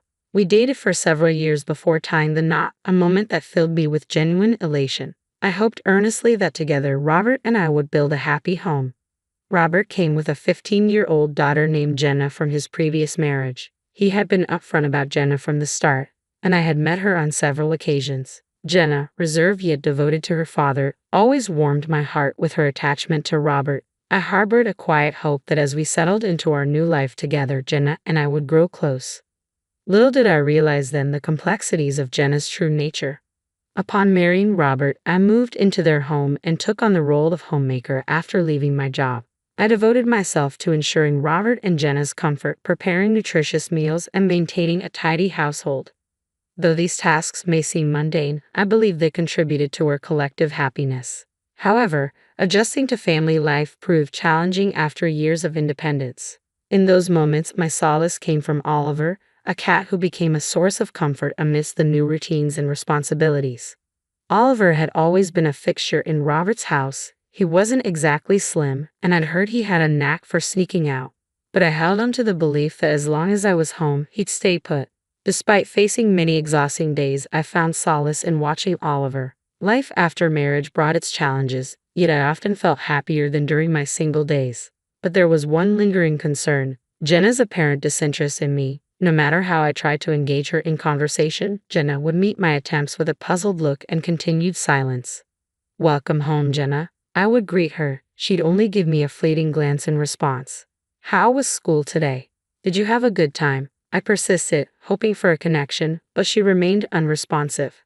After giving Oliver a quick pat, she would retreat to her room without a word. Despite her indifference, I clung to the belief that she simply needed more time to accept me. At 15, navigating her father's remarriage and adjusting to a new woman in the house who wasn't her mother was undoubtedly challenging. I had encountered Jenna several times before Robert and I tied the knot, but she never seemed to warm to me. I agonized over how to win her acceptance, but despite my efforts, Jenna remained distant. Ignoring me became her norm, and she began actively avoiding me with a perpetually displeased expression whenever we crossed paths. When Robert was around, she would exchange a few words, perhaps to avoid upsetting him, whom she clearly adored. Still, I considered this better than complete silence. Now, it's been 4 years since I married Robert. The divide between Jenna and me persisted, and life felt somewhat detached. Even after sharing a home for 3 years, I knew little about Jenna, her favorite foods, her hobbies, except for her affection for Oliver. I had grown accustomed to her scrutinizing gaze, initially intimidating. Then, unexpectedly, when Jenna entered high school, she initiated a conversation with me. "Hey, what's up?" Her words caught me off guard, and my voice involuntarily rose in surprise. Was she finally beginning to open up? I waited eagerly to hear what she would say next, my emotions swirling. However, what Jenna said next took me completely by surprise. "How long are you going to stay in this house?" I was taken aback by Jenna's abrupt question.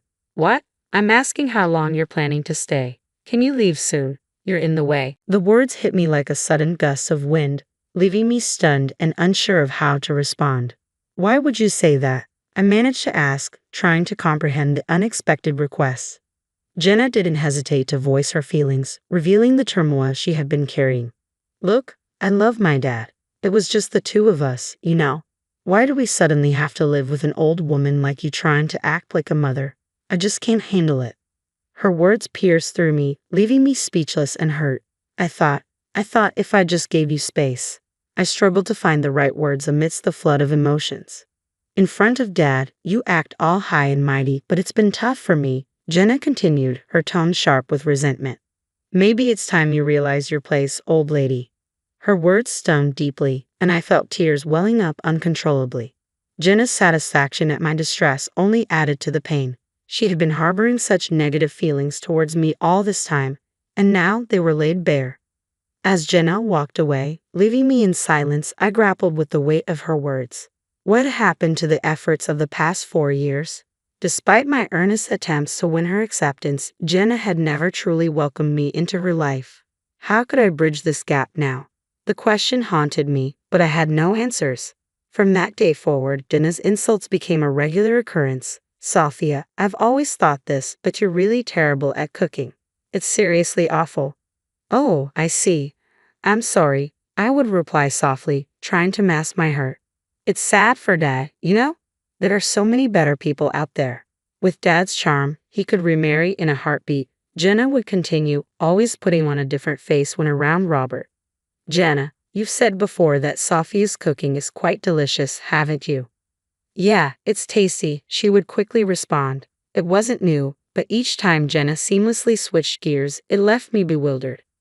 "What's wrong, Sophia?" Robert would ask. "I'm just feeling a bit conflicted," I would manage, struggling to maintain my composure. Yet Jenna's criticisms and veiled barbs continued without restraint. Many times I considered breaking down and confiding in Robert, but I could never bring myself to burden him with my troubles. He always seemed so occupied with work, and I convinced myself that enduring the situation would eventually lead to improvement. Even though Jenna professed her love for Robert, I hoped that perhaps someday she would move out on her own. Until then, I resolved to simply endure. 5 years passed, during which Jenna graduated from high school and went on to college. She later secured a job at a company near home. Around the same time, Robert's business trips became more frequent and prolonged. What started as short trips of a day or two gradually extended to weeks or even a full month away. As Robert's absences increased, Jenna's verbal attacks persisted and intensified. With Robert not around, Jenna seemed to let loose without restraint. "This food is awful. Can't you do anything right?" she would criticize. "Say something," Jenna would scoff before abruptly leaving her meal and heading to Oliver's spot. I stared at the uneaten food, setting down my utensils with a heavy heart, enduring her constant verbal abuse and feeling more like a maid than a mother had worn me down over time. There wasn't a specific moment that triggered it, but one day, I finally reached my breaking point. Enough. Just leave already. I'm tired of this. Hey, you're always telling me to leave. Maybe it's time you leave. I snapped back, surprising Jenna with my outburst. She recoiled momentarily before retaliating with more cutting remarks. What? Why are you suddenly talking back? I seriously can't deal with this. I can't take it anymore. If you can't stand it, why don't you move out? You have a job, you have money, and you do fine on your own. I'm a homemaker. I can't just up and leave. My words seemed to strike a nerve as Jenna fell silent for a moment. I could sense her anger simmering beneath the surface. Lost your time? What happened to all that energy just a moment ago? I pushed, feeling a brief surge of confidence. But in an instant, Jenna's demeanor shifted. She grabbed my arm tightly, causing me to cry out in pain. Ouch! Ignoring my protests, Jenna forcibly dragged me outside. Hey, I exclaimed as she led me toward a small storage shed at the edge of the yard. Without hesitation, she shoved me inside. Despite my resistance, I couldn't match her strength, and before I knew it, I was locked inside the shed. What are you doing? Let me out. I banged desperately on the walls, hoping Jenna would relent, but she seemed unmoved by my pleas. I can't just let you out, even if you insist. Oh, by the way, I haven't mentioned it, but I've got a trip planned for 3 days, Jenna taunted callously. You're serious? What about Oliver? I asked, incredulous at her disregard. Oliver? There's an automatic feeder, so he'll be fine, she replied dismissively, her words cutting deep. You're being so irresponsible. Just stay in there and never come out again. With that final mocking remark, and vanished into the darkness of the shed, leaving me stunned and chilled by the cold air. Punishment. The word echoed in my mind as panic began to overwhelm me. What am I going to do? I can't bear to stay in here for 3 whole days. I thought aloud, my desperation mounting as I banged futilely on the shed walls. Suddenly, my hand brushed against something in my pocket. Oh yeah, I have it. I pulled out my smartphone, a stroke of luck in the midst of despair. Without hesitation, I dialed my friend Sarah Turner's number. Hey Sarah, I greeted as soon as she picked up. Sophia, what's wrong? It's unusual for you to call, Sarah replied, concern evident in her voice. The thing is, I explained my predicament, and without hesitation, Sarah promised to come and help. In what felt like both an eternity and mere moments later, Sarah arrived. Are you okay? Sarah asked as she swung open the shed door, sunlight flooding in, offering a welcome escape from the suffocating darkness. Gratefully, I thanked Sarah, realizing how much I had missed the outside world in just those few hours. She reassured me that I could stay at her place for as long as I needed, understanding my situation with Robert away and my keys left behind. When I emerged from the shed, Jenna's presence was conspicuously absent. She had likely departed for her trip already. My first priority was to contact Robert. I messaged him detailing what had transpired and where I was currently located, silently hoping he would consider returning. While chatting with Sarah, a few minutes later, Robert's call came through. Hello, Sophia, are you alright? His concern was palpable. Robert, I'm fine, thank you. Listen, I'm heading home now. I'll come pick you up, so wait at Sarah's place a bit longer, alright? What about your work? Robert asked. Forget about work. Just know that I'm on my way. It should take about 3 hours, I reassured him. Robert sounded relieved and determined to return promptly. I thanked him and ended the call. He's coming to get me. Can I stay here for another 3 hours or so? I asked Sarah. Of course, and honestly, you have such a caring husband. I can see why Jenna might feel a bit jealous, Sarah commented casually. Jealous? Yes, maybe that's it. She always said she loved her dad, but maybe it's more complicated than that, I mused, considering Sarah's observation. Perhaps, Sarah agreed, but just because she's family doesn't mean you shouldn't set boundaries when necessary. It could help her in the long run. You're right, Sarah. Acting out of anger like I did won't solve anything with Jenna. I need to find a way to communicate effectively with her, I resolved, brainstorming a plan. After formulating an idea, I shared it promptly with Sarah. That's a pretty cool idea. Give it a shot. I'll give it my best shot, Sarah said with amusement, showing her support for the plan. 3 hours later, Robert pulled up to Sarah's house and knocked on the door. Are you okay, Sophia? Robert asked with concern as Sarah let him in. I'm fine, thank you, but what about work? I replied, grateful to see him. You matter more to me than any job, Robert assured me. Plus, I decided to take a few days off. Is it okay for you to take time off like this? Yeah, they said they'll manage, I answered, feeling relieved. I think I need to have a serious talk with Jenna. Later on, I sat down with Robert and recounted in detail everything Jenna had done to me leading up to being trapped in the shed. Robert listened attentively and apologized sincerely. I'm sorry for not noticing sooner. It's not just your fault. I should have been more aware. I regret not seeing what Jenna was doing. I'm truly sorry. The atmosphere was heavy until Sarah broke the tension. Hey, why the long face? You're going to talk to Jenna, right? Stay strong, Sarah encouraged, her words sparking determination in me. You're right, I agreed, feeling bolstered. After thanking Sarah, Robert and I headed home. I worried that I had burdened him with my troubles, but if confronting Jenna could improve her behavior, it would be worth it. Back at home, things settled down a bit. I explained to Robert our plan for addressing Jenna and why I felt it necessary to take such steps. After contemplating for a moment, Robert remarked, well, honestly, given Jenna's history, it might take something drastic to make her understand. 3 days later, the day Jenna was expected to return, we kept watch, unsure of her exact arrival time. We had left the window nearest to the shed open, anticipating her return. Around 6:00 p.m., a taxi pulled up in front of our house, and Jenna stepped out with her luggage. The plan and device involved making the shed where Jenna thought it was confined appear disheveled and emitting a foul odor. While it's unlikely that anyone would perish under such circumstances in just 3 days, Jenna wouldn't necessarily know that. I intended to startle her into realizing the seriousness of her actions. From my vantage point, I observed Jenna in front of the shed. Her reaction confirmed that my plan was having its intended effect. What's that smell? Jenna wrinkled her nose, clearly affected by the unpleasant odor emanating from the shed. After a moment of hesitation, her expression turned alarmed, and she muttered something under her breath before forcefully opening the shed door. The stench hit her hard, causing her to choke and cough. Her initial shock at the sight inside the shed was evident on her face. What's this? It's been ransacked, Jenna exclaimed in disbelief as she approached the shed. Robert and I stepped forward to confront her. How was your trip, Sophia? Robert asked calmly, but with a hint of sternness. Wait, Dad's here too. Jenna's voice wavered slightly, sensing the seriousness of the situation. Jenna, we need to talk, I interjected, trying to maintain composure despite the tension in the air. Robert's expression was stern, perhaps the most serious I had ever seen. Jenna took a seat on the sofa, looking visibly uneasy. You've hurt Sophia deeply, Robert stated firmly. Jenna remained silent, her gaze fixed on the floor. You were clearly panicked earlier. You thought maybe something terrible had happened to Sophia. Robert continued, his voice steady but firm. It's not like that, Jenna protested, her voice tinged with defensiveness.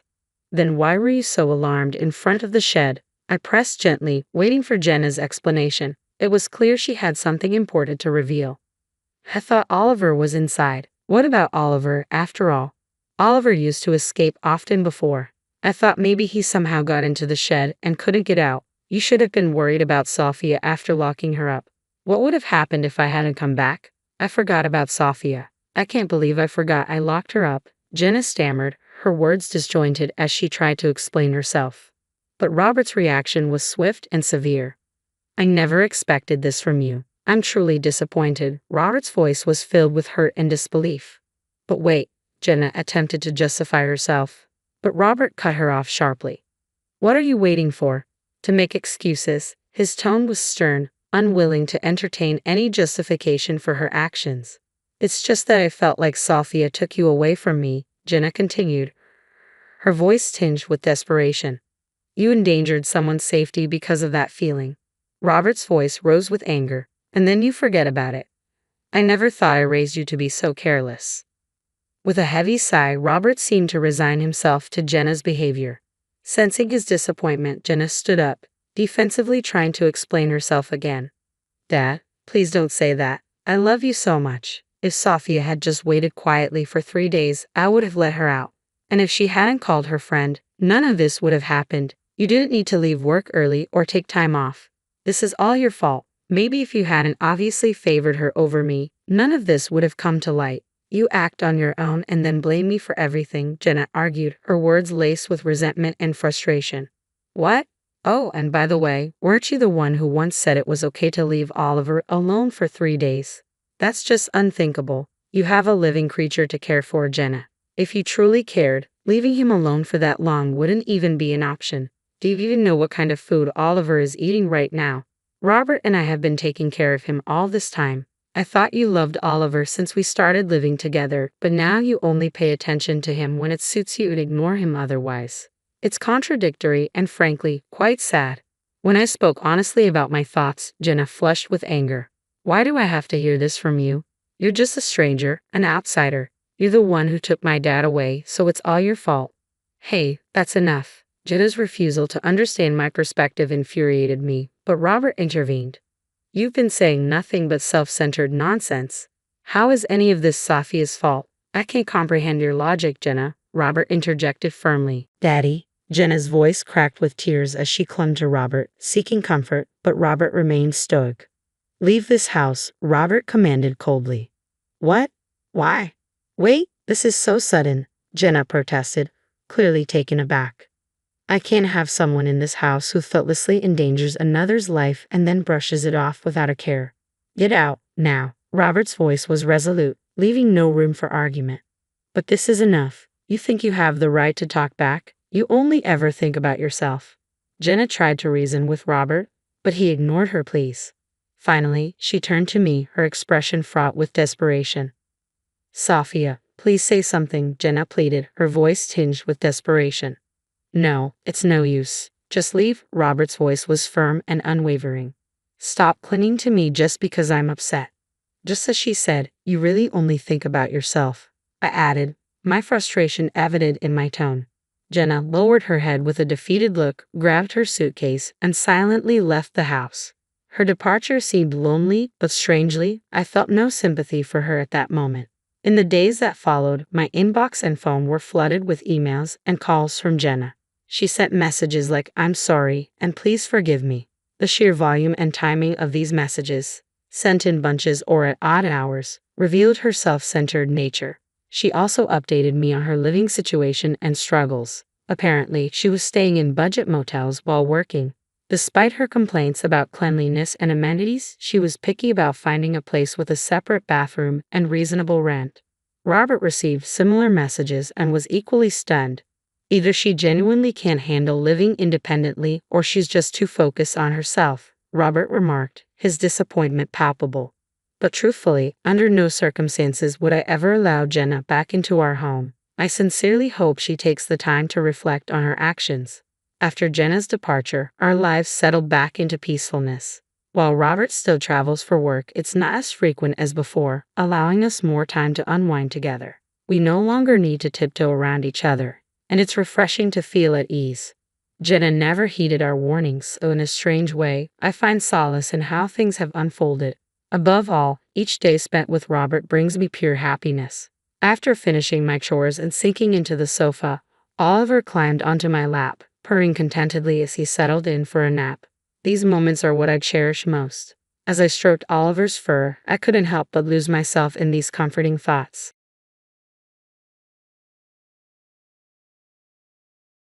Samantha seemed incompetent in the kitchen. At least that was the assumption. The room suddenly turned silent as all eyes focused on me, waiting for my response.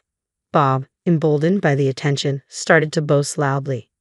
You know, my wife's cooking is just awful, he declared with a smirk. Oh really?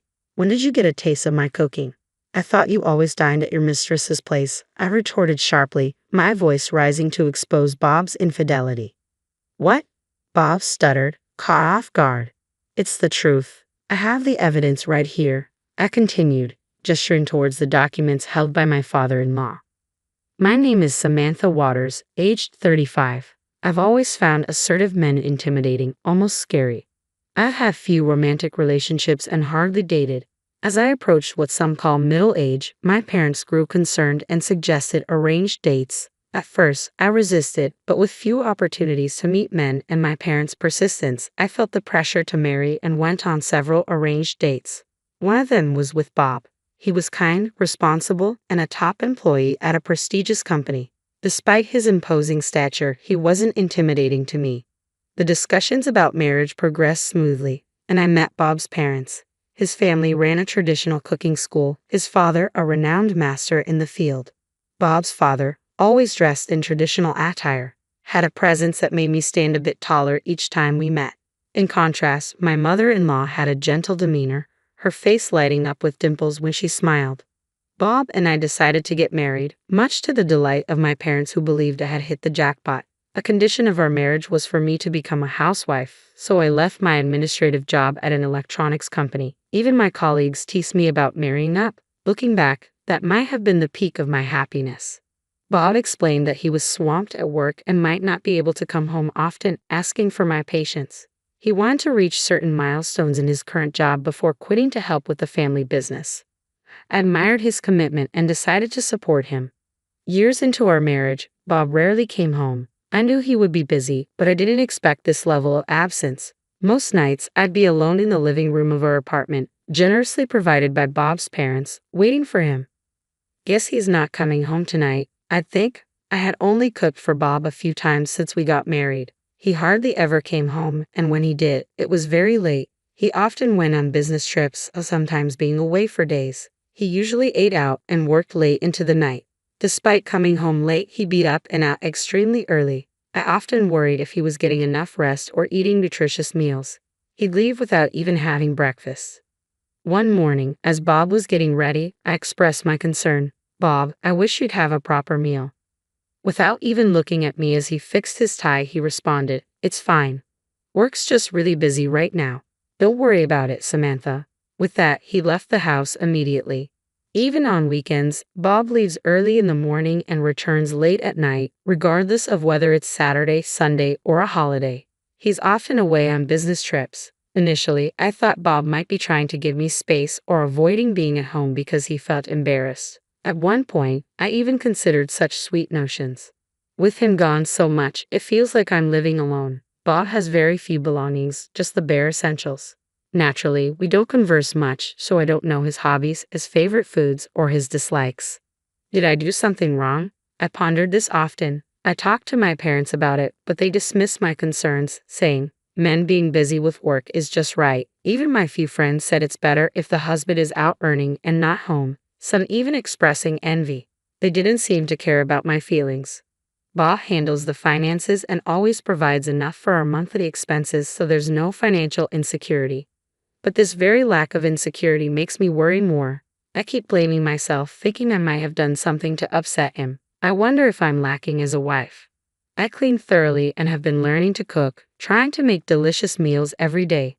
In the limited time Bob is home, when he sees my anxious face, he tries to reassure me, "Samantha, you're doing just fine." I force myself to believe that this is just how some couples are, but recently my father-in-law scolded me.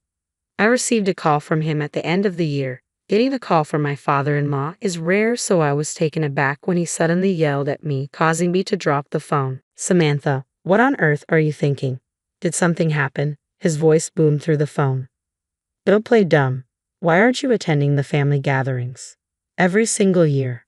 This was news to me. I had discussed New Year's greetings with Bob before, and he told me that every New Year's Day, students from the cooking school come to greet his parents, so the family doesn't gather. He also mentioned that if the family did gather, it would be too many people to manage.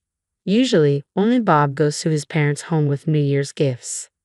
First of all, if you aren't attending this year's gathering, shouldn't you apologize for not being able to? His stern voice made me freeze. It's a New Year's tradition for me to stay home while only Bob goes to his parents. I've been very careful with the New Year's gifts and greeting cards, trying to be as courteous as possible. I suggested to Bob that maybe I should call, but he always said his parents were super busy around New Year's, and I assumed it was because his father was a renowned cooking teacher. I was also a bit scared of meeting my strict father-in-law. According to him, the family gathers on January 1st for a New Year's party, and the students start visiting from January 2nd. I could only apologize over the phone. My father-in-law just criticized me, then hung up. After the call, my mind was filled with questions. What did Bob mean by "Samantha, you don't need to come"? Why did he lie about there being no family gathering? Did Bob really not want me to attend that much? That night, around midnight, Bob came home. I felt this was my only chance, so I braced myself and asked Bob about the New Year's gathering. "I got a call from your dad today. He was upset that I'm not attending the New Year's gathering." Bob sighed heavily and replied in an irritated tone, You know how it feels to be at a place with so many people. Plus, many wives don't like going to their husband's family home, right? That's why I was trying to be considerate.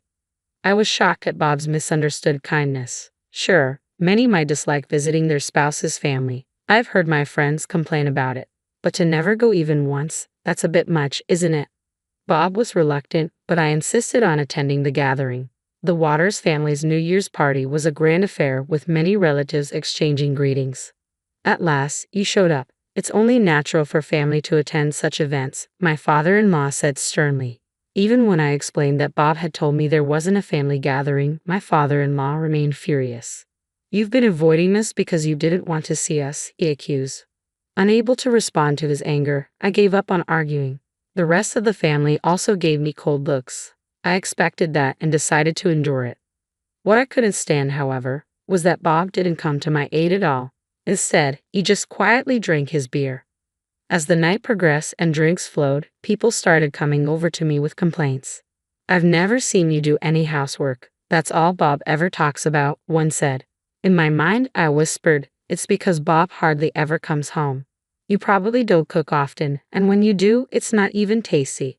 That's why he always ends up eating out. Another chimed in. The words that came from the relatives were unfamiliar to me. What had Bob been telling them? I couldn't understand why he belittled me like that. I'm sorry, I'll be careful from now on, I said, bowing my head. Given everyone's stern remarks, all I could do was sincerely apologize. I helped out in the kitchen, serving drinks, feeling like I was walking on eggshells. I barely managed to greet all the relatives and students before heading home, completely drained. Bob said he was going to head straight to work from his parents' house, so, like in the morning, he was on his own in the evening. Looking back, a lot of things seemed odd. Why did Bob say there wasn't any family gathering? Now there's talk that I'm the wife who doesn't do any chores. Could there be a connection between Bob not coming home and these rumors? Once something piqued my interest, I couldn't let it go. Luckily, I had plenty of time. I decided to follow Bob and see what he was up to. It's what you often hear detectives on TV call tail surveillance, or simply tail. In the morning, I discreetly followed Bob when he left. I knew where Bob's company was, so I had no trouble tailing him there. It felt a bit exciting, like I was playing detective. It felt more fulfilling than just spending a day at home. I killed time at cafes and diners near his workplace and followed him when he left. That day, he didn't do anything suspicious and returned to the office in the evening. I kept an eye on him from a cafe with a view of his office, and around 7 p.m., Bob came out. Was he leaving work early today? If he headed straight home, he would find out I wasn't there. I rushed home, managing to get there before Bob. I hurriedly made dinner, waiting for him, but Bob didn't come home until after midnight. I felt something was off, so I decided to tail him again the next day. Bob's routine was the same from morning till evening. He'd go to the office, leave for a bit, and return in the evening. The real question was what he did afterward. As I kept an eye on him from a different diner around 6 p.m., Bob left his office. Today, I decided to tail him directly. Instead of heading towards the station for home, Bob started walking in a different direction. I hesitated for a moment. Bob was headed towards a downtown area lined with motels, much like Las Vegas's red light district. I mustered the courage to follow but lost him. As I was looking around, Bob suddenly appeared before me. Both of us were startled and just stared at each other. Bob was the first to speak. Samantha, what are you doing here? Caught off guard, I stuttered. Why are you here of all places? What have you been up to during the day? I was taken aback. Bob was the suspicious one, not me, yet he was acting like I was up to no good. First off, get back home. We'll talk then. Being scolded by Bob in such a public place was too embarrassing, so I practically ran back home. The moment Bob got home late that night, he confronted me with something unbelievable. You think just because you're bored at home you can follow your husband around? Why the hell should I have to support someone like you? I tried to defend myself, albeit weakly. I do take care of the house. Just because you do a little cleaning, don't say you're handling the chores. From now on, you've got a budget of $100 for the month. I was speechless. How was I supposed to live on just $100? The water and electricity bills are automatically deducted from my account, and I bet my food isn't costing you much, Bob said with a nasty smirk. At least let me work part-time then. Looking down on me, Bob sneered, no way. You work full-time just like me. And don't even think about skimping on the housework. No matter how much I tried to argue, Bob's mind was made up. In the end, I had to return to my previous job at the electronics company. Now, I was stuck doing all the housework on top of a full-time job. My life suddenly became incredibly hectic. I had no time for my detective hobby anymore. I was swamped with work and chores. Ever since that day, Bob had been constantly berating me, nitpicking about the housework. Every morning, in the brief moment we crossed paths, he finds something to complain about. The windows are dirty. There's dust in the hallway. You didn't iron my shirt. And because I worked too, I had to handle these chores at night. Before I knew it, it was the end of the year, and the New Year's gathering was approaching. Bob, as always, insisted I shouldn't attend. You should stay home. No need to join the gathering. I figured it was pointless to argue, so I kept silent. As Bob left, he threw a parting shot. You're an embarrassment. I wouldn't want you in front of our relatives. His cruel words stunned me. How could Bob say something like that? I work from morning till night and handle all the housework. How could he be so harsh? Regardless, I decided to attend the New Year's gathering without telling Bob. I had to let my in-laws, Mr. and Mrs. Waters, see the real Bob. Tightly gripping the thick envelope I had just received, I headed to the Waters house for the New Year's gathering. I took a deep breath and opened the door. At the New Year's gathering, when I suddenly showed up, Bob looked shocked. Probably because he didn't want to make a scene in front of everyone, he just glared at me without saying a word. His relatives' gazes toward me were as cold as ever. They were all whispering, condemning me. I'm sure they've all just been fooled by my husband. I didn't let it bother me. Enduring their cold stares, I went into the kitchen to prepare the food and drinks. After a while, maybe because the alcohol started to hit him, Bob began to loudly criticize me. Samantha can't even be useful in the kitchen. She doesn't even serve decent food at home. Everyone's icy stares turned to me all at once. Seeing that, Bob became even more arrogant, shouting out loud, "Man, my wife's cooking sucks." I caught the stern look of my father-in-law. What the hell is going on here? What have you been doing, Samantha? Maybe you're not suitable to be Bob's wife. With my father-in-law raising his voice, everyone's attention was on me. Just when they thought I was going to get a lecture, I stood up to Bob and began to counter-argue. "Excuse me, have you ever tasted my cooking? Aren't you always at your mistress' place?" "What?" My father-in-law's mouth was agape. "What the heck are you talking about?" While everyone was in shock, only Bob tried to desperately make excuses. "Come on, Samantha. Just because people are talking bad about you doesn't mean you should spread such lies." Turning to my father-in-law, Bob started to defend himself. "Dad, I don't have a mistress, I swear." "I hope so." My father-in-law seemed to want to believe Bob, nodding in agreement to his words over mine. Thinking he had regained my father-in-law's trust, Bob puffed up his chest and started to shoot back, always saying crazy stuff. "There's something really wrong with you." It wasn't just a spur-of-the-moment claim that Bob had a mistress. I pulled an envelope from my bag, showing the documents inside to my in-laws. Bob continued to vehemently criticize me, but his words were drowned out by the evidence I presented. "Hey, apologize now, and I'll forgive you for lying." The relatives seemed to believe that Bob didn't have a mistress. They sent me stern glares. My father-in-law and mother-in-law were seriously reading the documents. The documents I provided were the result of an investigation into Bob's infidelity. It was clear that Bob's behavior was suspicious, so I had hired a private investigator to dig deeper. The results from the investigator were clear. Bob was caught red-handed. The reason Bob wasn't coming home was because he was with his mistress. He mostly spent his time at her apartment, and sometimes they would even check into motels. Bob was always eating at his mistress' place. While I was managing on a budget of $100 and working full-time, taking care of all the household chores, Bob was having a good time with his mistress. The time I ran into Bob in a motel district, he was about to meet his mistress there. I loudly exposed Bob's infidelity. "It's not a lie. The evidence is right here." I pointed to the documents my father-in-law was holding. "The apartment you see Bob entering is not our apartment." Murmurs arose from the relatives. "Hey Bob, is this true? What's going on? Is this some kind of fabrication?" My father-in-law and mother-in-law were engrossed in the photos. "Bob, is this true?" "Sweetie," Bob tried his best to deny it. "No, that's not true. I don't have a mistress."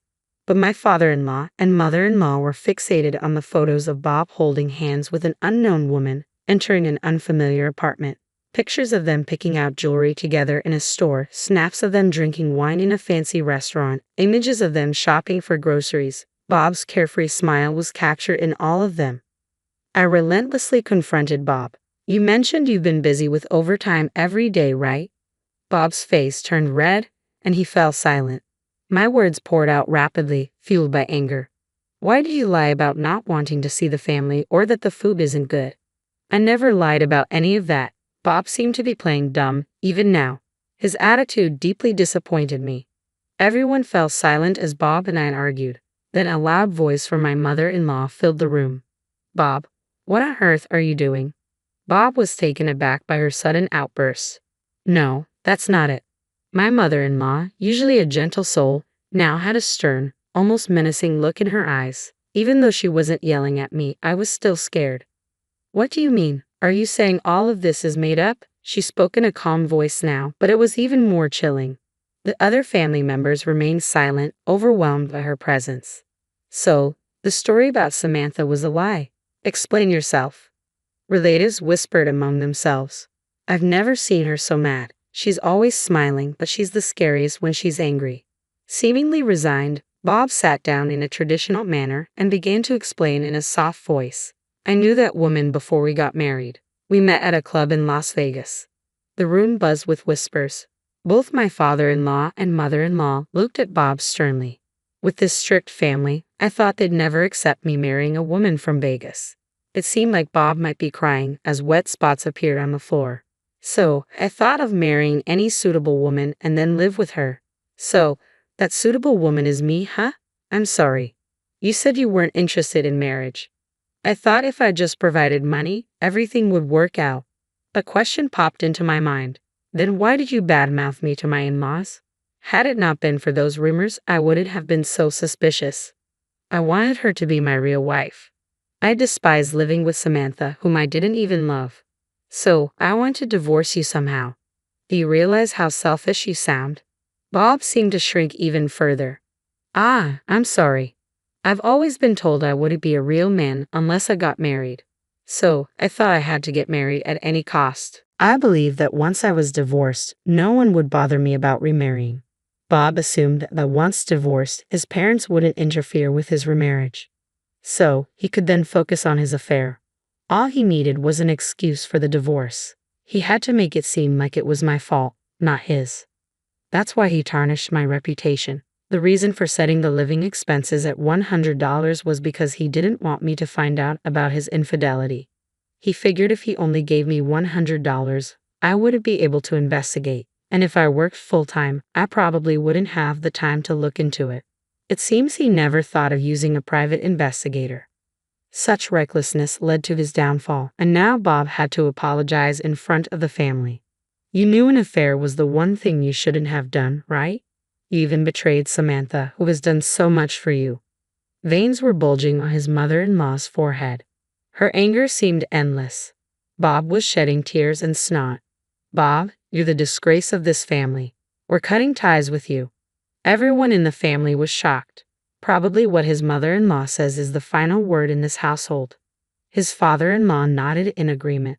Bob no longer had a place in this house. In front of all the relatives, Bob's affair and lies were exposed.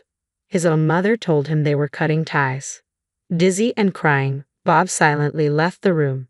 After Bob left, his mother-in-law came to me, holding my hand and apologizing. Samantha, I'm so sorry for what Bob did. You can divorce him if you want. We won't blame you. With tears in her eyes, his mother-in-law continued holding my hand.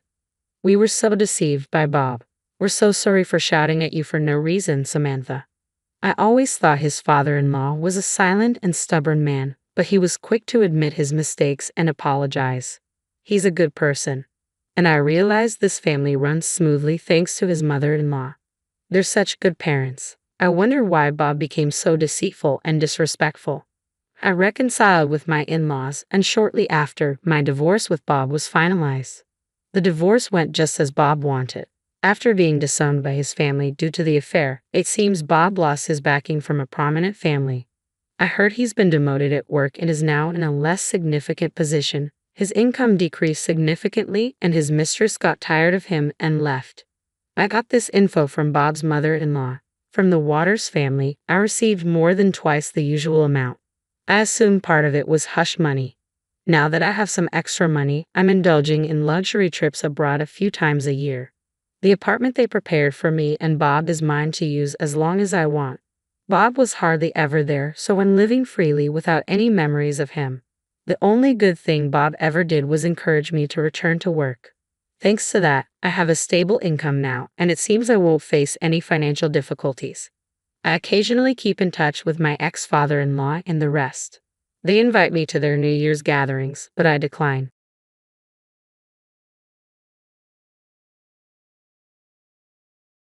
It's not a threat. I was really hurt by you and your friends, you know. I'm saying I'll forgive it for the price of a meal. So just leave your wallet and go. I realized that the apology was a lie after all. Not just Susan, but Bob also said with a mocking smile. This was their intention from the beginning. We sighed as we watched the two of them rant. Come on, just leave your wallet and go. You know what'll happen if you talk about this, right? Bob is in a higher position than Mike, you know. At those words, I smiled. If they're going that route, there's no need to hold back. Fine, but are you sure about this? You're gonna regret it. Thinking I was bluffing, the two burst out laughing and said, like we care. I took out my wallet and placed it on the table. Seeing that, the two mocked me, saying, thanks. We'll give the wallet to Mike later. Thanks for the treat. Mike clenched his fist in anger, but I held him back and left the room, ignoring the two. Immediately after, we took action. You'll be the ones regretting this. I'm Catherine, and I currently enjoy a peaceful life with my husband Mike and our son John. Mike and I met in college and grew closer through group projects. Sharing the same hobbies, we soon started dating. After graduating and working for 3 years, we got married. A few years later, we were blessed with our son. Mike works in IT sales and is highly respected at his company, but I know he struggled in his early days. He overcame those challenges, and I admire him a lot. His decision to go into sales was influenced by his family business. His father was involved in the management of a company, and Mike aspires to be like him. I still get tough feedback, but I want to be like Dad, he says. I remember getting a lot of support from my in-laws when John was born. My mother-in-law, a culinary school graduate, currently works as the hostess at a renowned restaurant. Her husband handles the business side. Their motto is, do your best at whatever you think of at that moment. I've always had a fondness for design, and alongside my administrative job, I would draw as a hobby. This hobby paid off over time. As I began to take on freelance web design projects, the scale of the projects gradually increased. Then one day, Mike approached me with a proposition. Hey Catherine, it looks like the company needs a designer. Want to give it a shot? They've got a few other prospects, but I really love your designs. It might get a bit busy, but I'll help out. What do you think, Catherine? There's a warmth in your designs. You should try it. Initially, I was hesitant, but my father-in-law, who happened to be visiting, agreed with Mike. Bolstered by their support, I decided to conceptualize a design. Once I committed, I was driven to excel. I researched the product and brainstormed with Mike to figure out the best design approach. Though it took some time, I finally crafted a design I was proud of. To my gratitude, my design was chosen. The product performed exceptionally well in sales, and both Mike and I were elated upon hearing the news. We expressed our gratitude to my in-laws for their unwavering support, and they were thrilled, as if they had achieved the success themselves. Catherine, it's incredible. Your design made such a difference. Oh, it's nothing really. Having this experience means a lot, thank you. With this success, I began investing more time in web design, which had started as a side gig. Eventually, my earnings from design matched those from my day job, prompting me to quit my administrative position and become a full-time freelancer. Thanks to opportunities with Mike's company, I also get to design whenever they launch new products. Our son John, now in middle school, has grown into a bright and kind-hearted boy who's passionate about playing soccer in his school club. Life is good, but there's one thing that bothers me. Oh, Catherine, is that you? Hello. Oh, Susan, hi. It's about Susan. Her son Jake is in the same soccer club as John. John and Jake have become close friends, often hanging out together on weekends. They even ended up in the same class this year. John speaks highly of Jake, and I was pleased to see him have such a good friend. However, Susan can be quite overbearing. I first met Susan during the school's open house. It was obvious to me from the start that she doted on Jake. Jake, you are definitely Mama's pride and joy. Mom, stop, it's embarrassing. It's fine. As the class resumed, parents mingled with students during the break. That's when Susan's loud exclamation caught everyone's attention. Jake turned red and dismissively shook his head. I initially thought she seemed like a loving mother, but I soon realized there was more to her demeanor. Really, Jake is by far the best. The others seemed to be just playing around during their presentation. The classroom fell momentarily silent at her words. Jake frowned slightly and retorted, "Didn't I tell you to stop it?" Everyone took their presentation seriously. I couldn't help but stare at her, wondering if her comment was appropriate. Eventually, the parents had to leave for another meeting, so they began to exit the classroom. Mom. John, you did well in your presentation. You have club activities today, right? Yeah. Do your best. I'm gonna make your favorite hamburger steak for dinner. Really? Awesome. Just before leaving the classroom, John cheerfully spoke with his mother. Other kids told him, "Lucky you, getting hamburger steak." I felt relieved seeing him handle the situation smoothly. The parent-teacher meeting was open seating, and we were told we could sit anywhere. I chose a seat towards the corner. That's when Susan approached and started talking to me. "Aren't you John's mother?" Huh? I was taken aback by this sudden conversation, but she ignored my surprise and plopped down beside me. "I wanted to meet you. I'm Susan." Despite feeling a bit cornered, I listened to her. How did she know I was John's mother when we hadn't met before? Noticing my confusion, she continued, "You were talking about dinner with John earlier, right? That's how I knew. And calling hamburger steak a treat seems so laid back." I was taken aback by her words. Why was she criticizing our dinner choice, especially since we had just met? "John loves hamburger steak, and I don't think it's your place to comment," I replied. Whether she liked my response or not, she clearly looked displeased. "Well, that's true. My husband works at a major company, so he doesn't quite get the ordinary tastes." "What company does your husband work for?" I didn't feel like engaging with her, so I just brushed her off. Luckily, the meeting started and things settled down. But right after, she asked me, "Wanna grab some coffee or something?"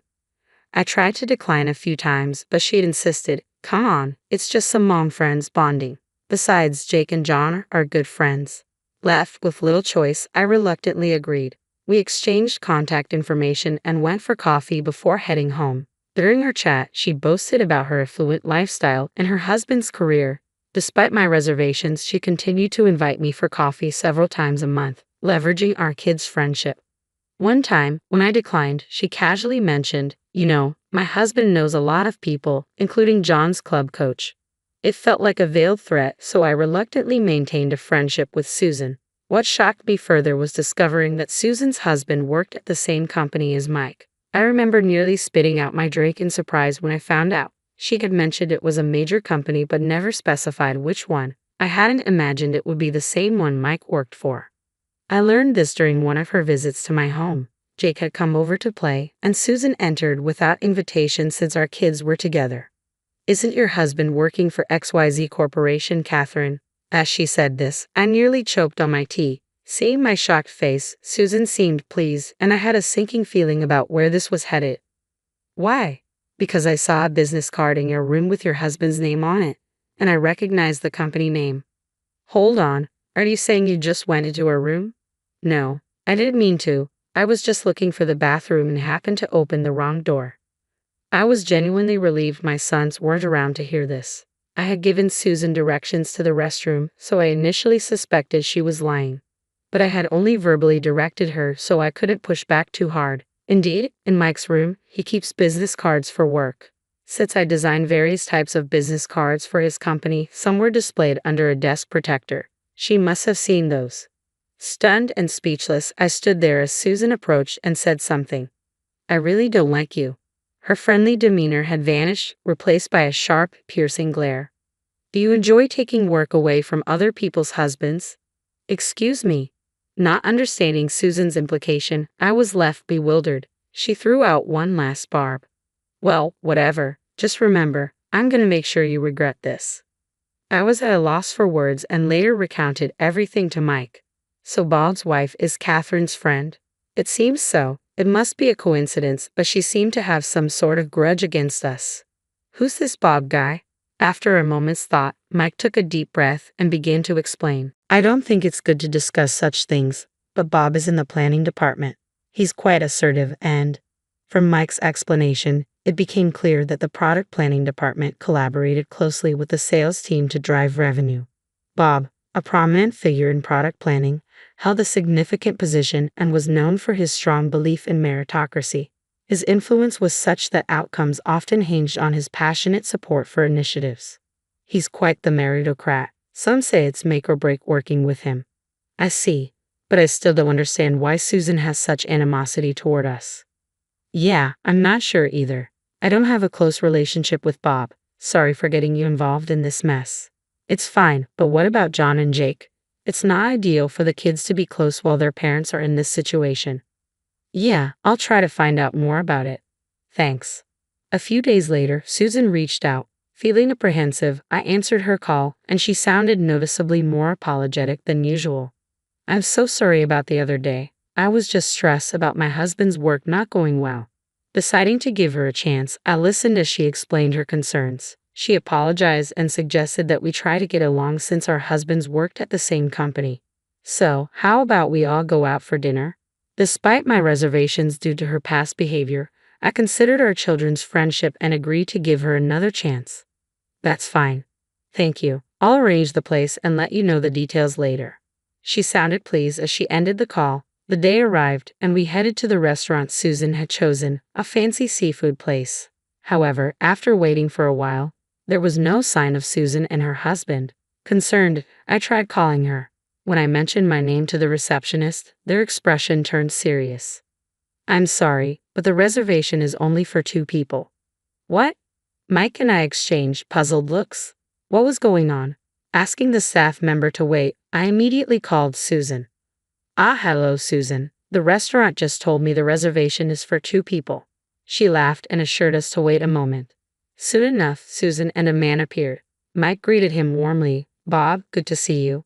It dawned on me then that the man was Bob. Susan and Bob grinned widely as they approached us. I had a sinking feeling. I'm sorry, I made a mistake with the reservation. Susan's casual demeanor grated on me.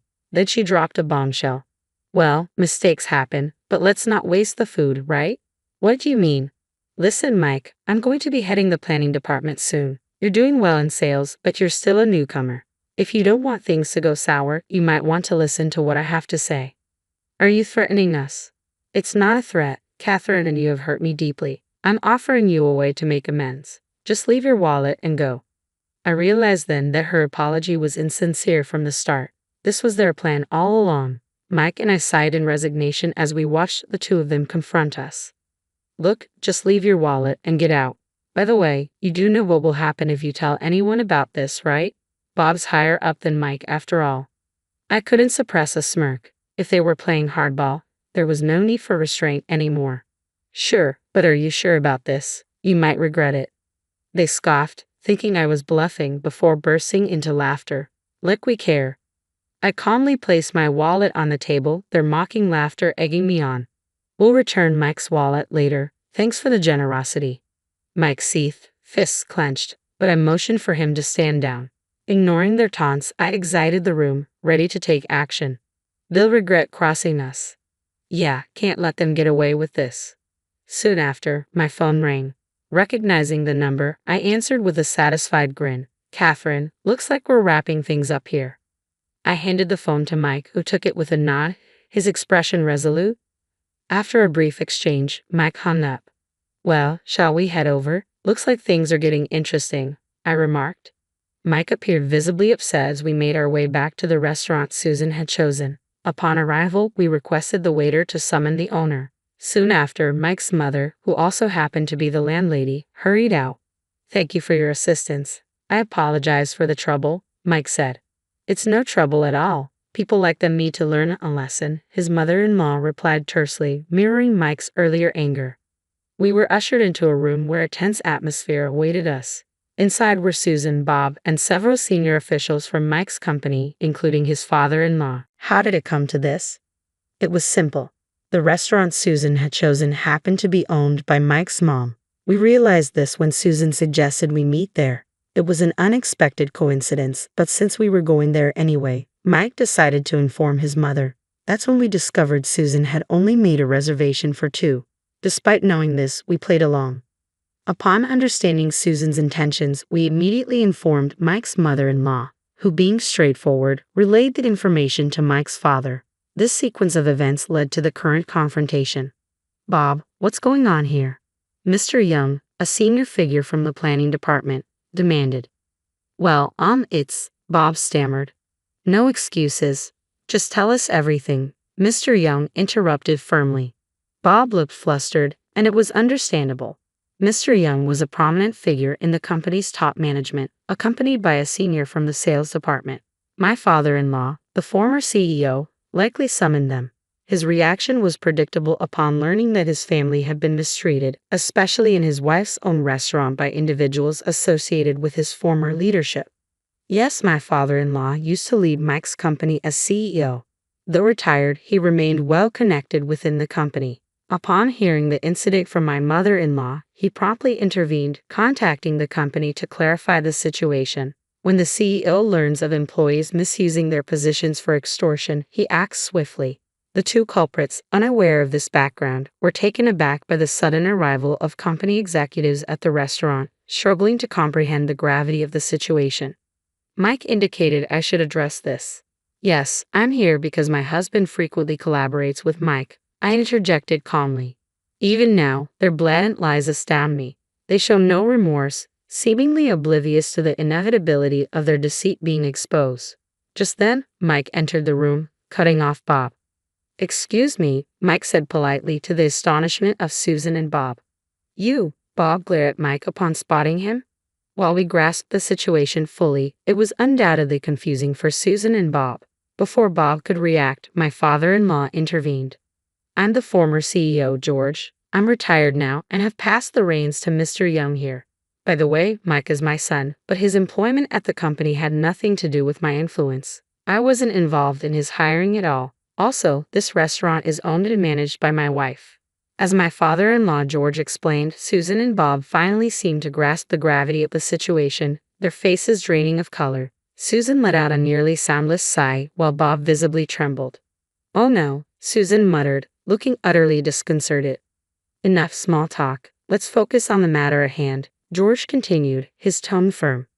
The discussion that followed was intense, with Susan and Bob struggling to articulate their defense. Susan's animosity towards me appeared rooted in a professional rivalry over a design project at the company. According to Mike's proposal, Susan had been another contender considered for the project. Ultimately, my design had been chosen through a fair evaluation process that involved searching beyond immediate connections for talented designers, thereby enhancing Mike's reputation. Furthermore, despite his relative youth, Mike had developed effective sales strategies, earning the trust of his colleagues and significantly contributing to the company's success. It irritated me that he was taking credit for accomplishments that he'd achieved with the help of his wife's talents. I personally believe Mike has been genuinely diligent, but didn't you feel the same when you sought advice from him? Bob was left speechless, compounded by a cutting remark from a senior executive in the planning department. He harbored resentment because the sales team consistently provided detailed advice to the planning department after completing their tasks, which made Bob feel overshadowed by Mike's contributions. As Mike continued to impress with his responses, Bob's frustration mounted, leading him to frequently vent to Susan. Then one day, Susan overheard me discussing my work with other mothers. "I have a passion for design and often create illustrations for school events like PTA meetings." Some of the moms knew I worked freelance, so when Susan discovered I was the chosen designer for the company project, she began targeting me. When we heard this, we were left speechless. It was astounding that jealousy had driven them to conceive such a scheme. To add to the shock, we uncovered another truth. "I'm really disappointed in you," Mr. Young admonished sternly. "Please wait, I'm truly sorry about this," Bob pleaded. As Bob begged for forgiveness, Mr. Young's voice turned cold. "I've heard from our planning department that there's a significant amount of money being spent on planning. Is all of it really going towards actual products? Bob froze, and Susan turned pale. It appeared Bob had been diverting funds under the guise of planning expenses. This revelation surprised us all, revealing Susan's involvement in the scheme as well.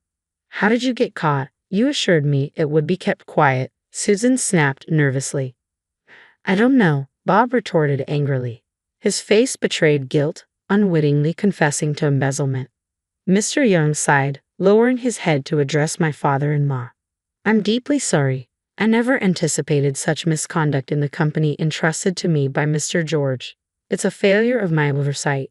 No, Mr. Young, it's not your fault, nor that of the senior staff in sales and marketing. It's this couple resorting to underhanded tactics. They will face consequences, my father-in-law declared firmly. Wait, she's the mastermind, Bob pointed accusingly. Excuse me, weren't you the one who suggested we embezzle? Susan shot back. Keep your voice down, we're in public, Bob hissed. Shut up. If you hadn't interfered. Don't act righteous when you're complicit. Well, if the husband behaves like this, it's no surprise the wife. The heated exchange devolved into accusations and recriminations, echoing through the store. In the end, Mr. Young turned the arguing couple over to the police, a necessary step given their embezzlement. Though it caused a scene and inconvenience at the store, my mother-in-law managed the situation with grace, swiftly restoring order. From Mike, I learned that Bob was fired from the company and faced legal action for damages, a stern response reflecting the seriousness of misusing company resources. Susan's parents took in Jake temporarily, and they later apologized for their daughter's actions. It seemed the couple chose a life of seclusion afterward, perhaps as a form of penance. Witnessing Susan's parents' sincerity left me pondering how things had unfolded for them. Concerned for Jake, I was relieved that the company ensured the incident remained confidential, sparing him from any schoolyard gossip. He seemed resilient, more upset with his parents than anything else. It's unfortunate about Jake. I spoke to John recently, and it seems Jake is doing well at school. He's a good kid, and everyone trusts him. Despite his parents, he seems to be holding up. I mentioned to my spouse. That's a relief, they replied. Since the incident, I haven't crossed paths with Susan and Bob. However, Jake still visits John and occasionally joins us at home. Watching their joyful play, I find myself hoping they avoid the hardships we faced. We were fortunate this time, but I've come to believe that our daily actions shape the people and opportunities in our lives. I'm more determined than ever to cherish my relationships and make each day count.